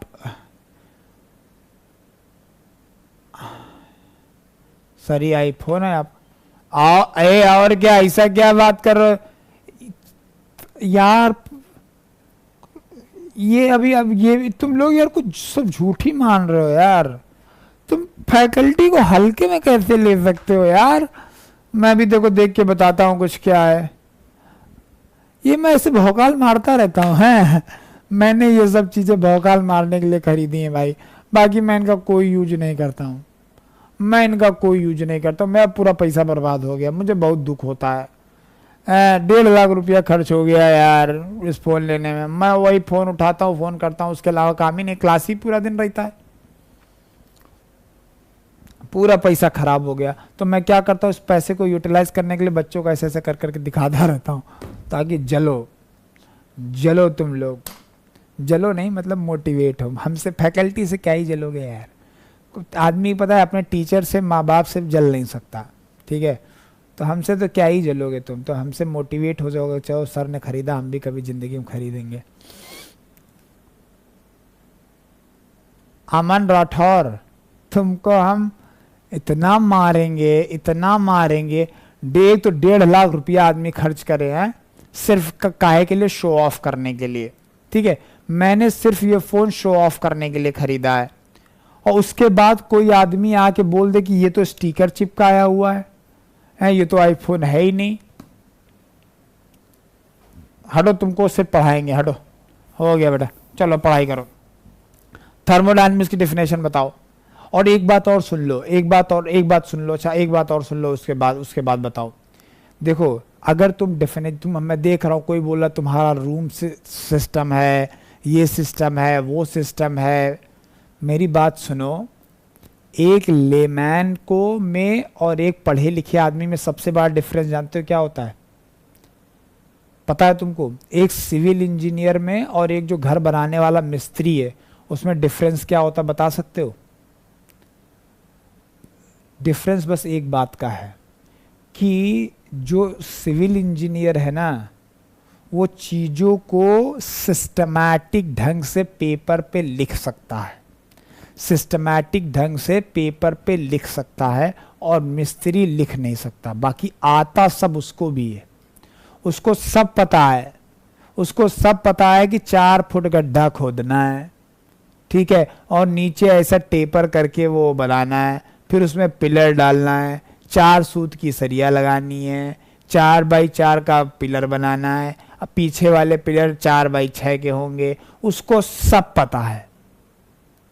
लेकिन उससे पूछ लो काहे लिए, तो उसका एक ही जा रहा है भैया, मजबूती रहती भैया, मजबूती।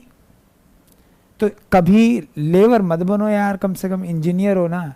तो हमेशा याद रखो, पूरे सब्जेक्ट में ये बात याद रखना है, पूरे सब्जेक्ट में ये बात याद रखना है कि जब भी आप कोई चीज पूछा जा रहा है तो उसको 1 लाइन में एक इंजीनियर की तरह जवाब दो यार। एक इंजीनियर, ये क्या होता है सर, ये कमरा सिस्टम है, खाली कमरा ही सिस्टम है। अब सुनो, सब गलत सलत बता रहे हो, सब गलत सलत बता रहे हो, कुछ सही नहीं है। इधर सुनो, अब जो मैं बोल रहा हूं इधर सुनो। जब भी आप थर्मोडायनामिक सिस्टम को डिफाइंड कर रहे हैं, जब भी आप थर्मोडायनामिक सिस्टम, सब आधी अधूरी इंफॉर्मेशन दे रहे हैं, जब भी ऑफ थर्मोडायनामिक सिस्टम डिफाइंड कर रहे हैं तो 2 वर्ड आना कंपलसरी है। क्या है? 2 वर्ड आना कंपलसरी है। जब भी आप थर्मोडायनामिक सिस्टम डिफाइंड करेंगे तो 2 वर्ड आना कंपलसरी है। पहला वर्ड क्या है? क्वांटिटी ऑफ मैटर, और दूसरा वर्ड क्या है? Region in space.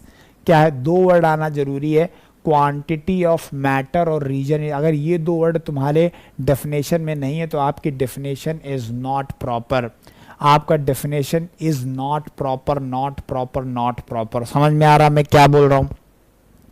फिर से सुन लो, फिर से सारे लोग सुन लो कि पूरी थर्मोडायनेमिक्स में कितने सिस्टम होते हैं? केवल 2 होते हैं एनालिसिस पॉइंट ऑफ व्यू से। एक्चुअली 3 होते हैं, 3 हम लोग पढ़ते हैं, 3 हम लोग पढ़ते हैं, लेकिन एनालिसिस पॉइंट ऑफ व्यू से 2 ही होते हैं। तीसरा तो बस खाली उसका सबसेट है एक तरीके से, तो उसको भूल जाओ। एनालिसिस पॉइंट ऑफ व्यू से पूरी थर्मोडायनेमिक्स में केवल 2 सिस्टम होते हैं। कितने सिस्टम होते हैं? जल्दी बताओ कितने सिस्टम होते हैं? केवल और केवल 2 सिस्टम होते हैं। एक होता है क्वांटिटी ऑफ मैटर और एक होता है रीजन इन स्पेस, और इन दोनों में कोई एक ही होगा सिस्टम तुम्हारा, या तो क्वांटिटी ऑफ मैटर सिस्टम होगा या तो रीजन इन स्पेस सिस्टम होगा। ध्यान से सुन लो। तो आज के बाद से अगर कोई पूछेगा कि व्हाट इज थर्मोडायनेमिक सिस्टम, तो आप क्या बताओगे?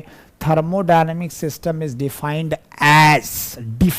एज क्वांटिटी ऑफ मैटर और region in space where our attention is focused, where our attention is focused। मान लो ये है, अब ये क्या है? ये सर सिस्टम है। मतलब सर या तो ये क्वांटिटी ऑफ मैटर होगी, 10 kg एयर होगी, राइट, 20 किलो का कॉपर ब्लॉक होगा, राइट, 30 kg ऑफ वाटर होगा, ये कुछ ना कुछ क्वांटिटी होगी, या तो ये कुछ ना कुछ क्वांटिटी होगी।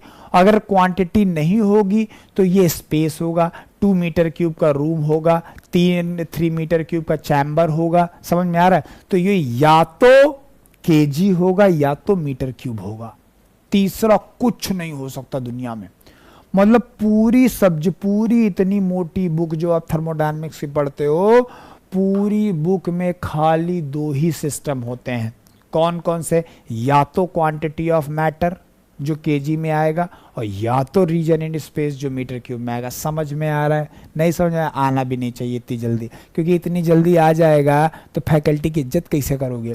फैकल्टी की इज्जत नहीं करोगे ना, कहोगे सर 4000 रुपया दे के मजा नहीं आ रहा है।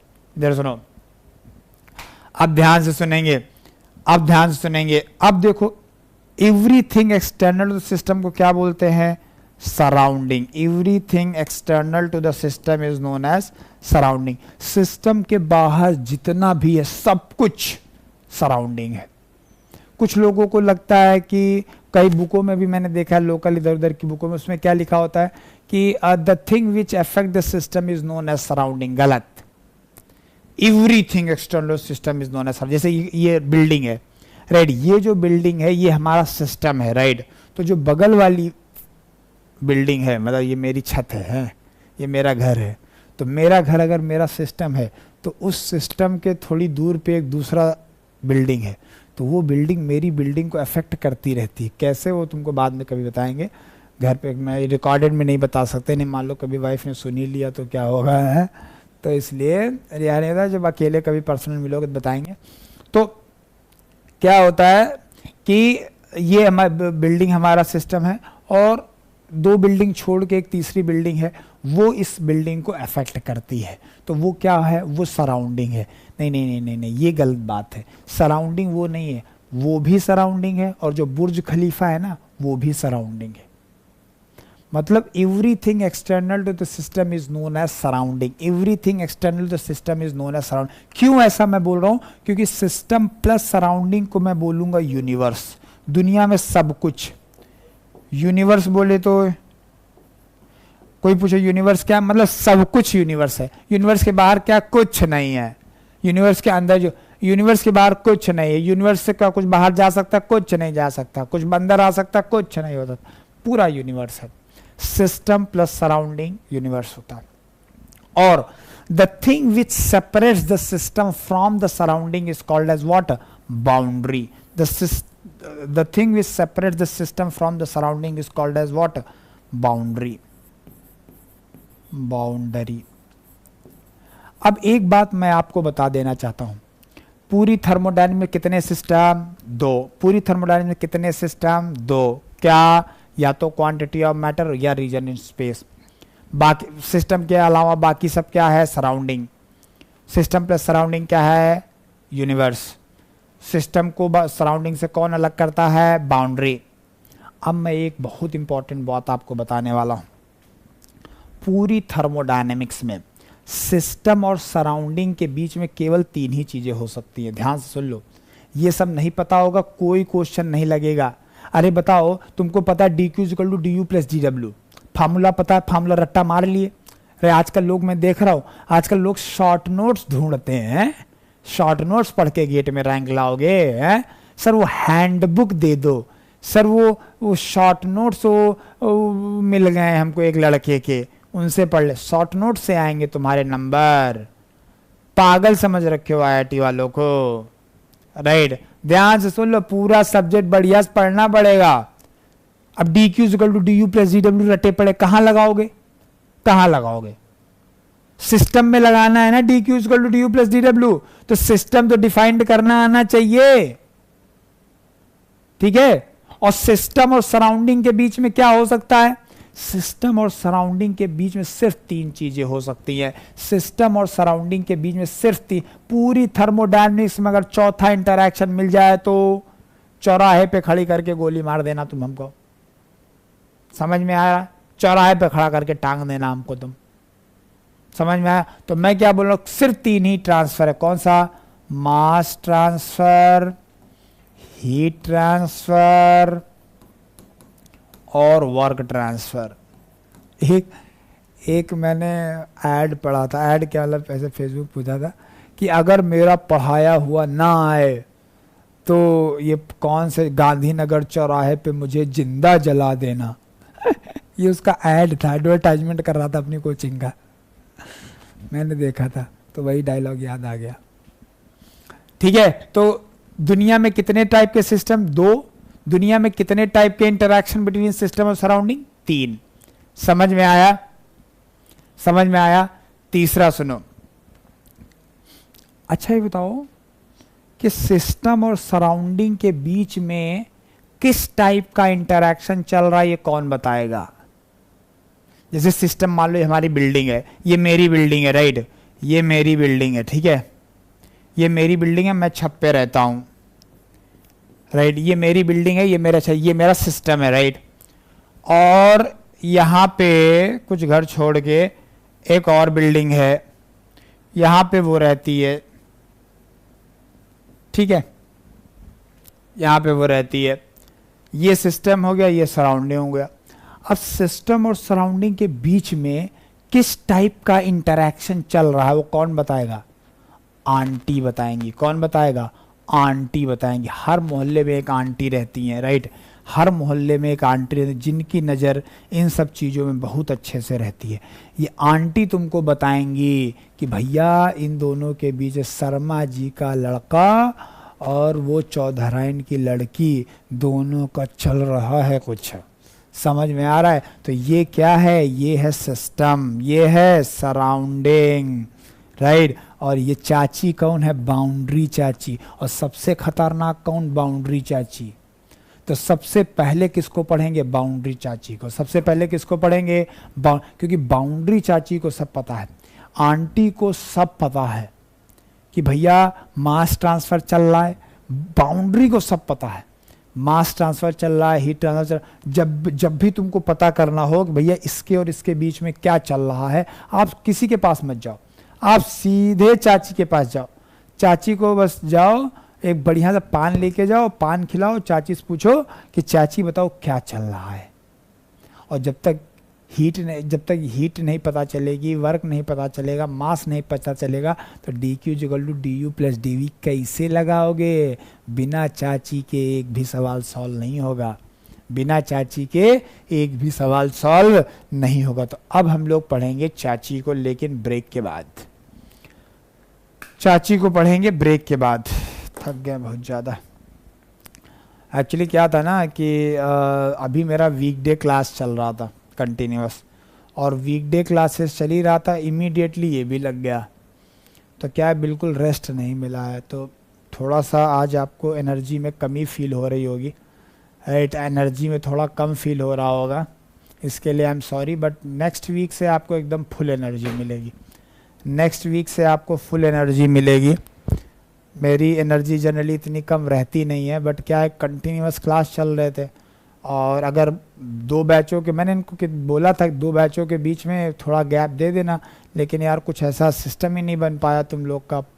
पैट क्लास था, इसलिए थोड़ा सा मतलब एनर्जी कम है आज क्लास में। लेकिन अगली क्लास में तुम देखना, मैं तो कभी कभी उड़ के पढ़ाता हूँ। हाँ, ऑफलाइन में मैं था उड़ के, कई लड़के ऐसे पढ़ के पढ़ते जो सोते रहते थे, मैं उड़ के जाता था उनके पास, उनको टपली मार के आता था। सर आपके लेक्चर मैं तो कर रहा हूँ, इसके अलावा वेब डिज़ाइनर भी और सीए भी देख रहा हूँ, वेब डिज़ाइनर का भी देख रहा हूँ। मतलब 2 लेक्चर एक साथ देख रहे हो, ये तो गलत बात है यार। सर विल्स, हाँ सही बात, मुझे करेक्ट क्वेश्चन पूछा। मुझे इस पूरी सब्जेक्ट में जिंदगी में आपको कभी कॉन्सेप्ट ऑफ कंटिन्यूम चेक करने की जरूरत नहीं है। आपको पूरे सब्जेक्ट में कॉन्सेप्ट ऑफ कंटिन्यूम चेक करने की जरूरत नहीं है, क्योंकि ये सब्जेक्ट ही क्लासिकल थर्मोडायनेमिक्स है।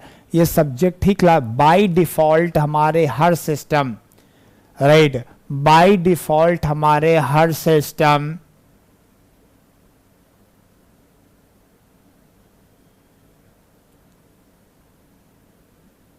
क्या उल्टा पढ़ा मैंने? आपके लेक्चर में तो कर रहा हूं, इसके अलावा वेब डिजाइनर भी एंड सीए भी देख रहे। ओहो सॉरी, अच्छा और लोग भी देख रहे हैं। चलो यार, वेब डिजाइनर को तो मैं कुछ नहीं बोलूँगा, भाई हो यार तुम मेरे। लेकिन सीए को मैं एक चीज़ बोलना चाहता हूँ। तुम्हारे दोस्त सीए वाले को सामने लेके आओ, सीए वाले भाई को सामने लेके आओ। मैं एक चीज़ बोलना चाहता हूँ, राइट। सीए वाले आ गया, सीए वाला सुन रहा है, सीए वाले सुन रहा है। भैया एक चीज़ मैं आपको बताना चाहता हूँ, मेरी वाइफ सीए है और मेरा सीए से विश्वास उठ गया है। बस थैंक यू। मुझे बहुत डर लगता है, मेरा सीए से विश्वास ही उठ गया है, सीए वालों से विश्वास उठ गया है, प्रोफेशन से विश्वास उठ गया है। तो मुझे माफ़ कर देना, मैं जेनरिक हो रहा हूँ थोड़ा, हैं, लेकिन सही बात यह है कि मेरी वाइफ सीए। भाई तुम लोग एक एक पैसे का हिसाब रखते हो यार, हैं यार। आदमी की खुद की भी ज़रूरतें होती हैं। मैंने उसको बोला कि हमको वहाँ जाना है मान लो, तो 100 रुपये दे दो, तो कहेगी 100 रुपये किस लिए, अरे वो गाड़ी ख़राब है, ऑटो से जाना पड़ेगा, ऑटो वाला 10 रुपया लेता है, उसकी स्लिप काट के लेके आओ। अरे स्लिप कौन लेके आता है यार, तेरा बिल नहीं लेके आई, बिल को भाई रजिस्टर में स्टेपलर करती है वो। यार हमने कहा क्या है ये, उसी दिन से मुझे प्रोफेशन से ही विश्वास उठ गया। मैंने कहा मैंने इंजीनियरिंग करके बहुत अच्छी काम किया, मैंने बहुत अच्छे कर्म किए थे पिछले ज़िंदगी में जो मैं इंजीनियरिंग किया, और बहुत ही अच्छे कम किए थे कि सीए नहीं बना मैं। मतलब ये क्या है, 1-1 रुपये का हिसाब मांग रहे हो यार। अरे ठीक है, आदमी एंजॉय करने दो थोड़ा सा। अब उसमें प्रॉफिट लॉस स्टेटमेंट लेके, अरे लॉस ही हुआ है मुझे, अब उतने दिन से कह रही प्रॉफिट लॉस स्टेटमेंट निकाल के दो हमको, अब कहाँ से निकाल के दे दे यार, केवल लॉस ही हुआ है तो प्रॉफिट लॉस का है बोल रहे हो, उसको लॉस स्टेटमेंट बोलो ना। तो तुम लोगों से हम परेशान रहते हैं यार, तुमसे बात नहीं करेंगे, हम जा रहे हैं, ठीक है, दिल बना दो, चलते हैं, बाय।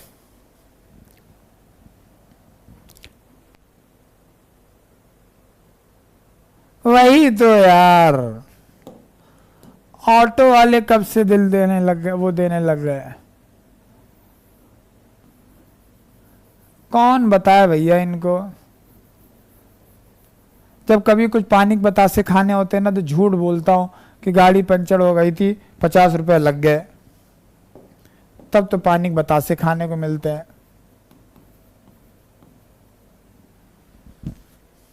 चलो बाय, जय हिंद, मिलते हैं कितने बजे, 3 बजे मिलते हैं, शार्प 3 बजे। जय हिंद, जय भारत, जय हिंद, जय भारत।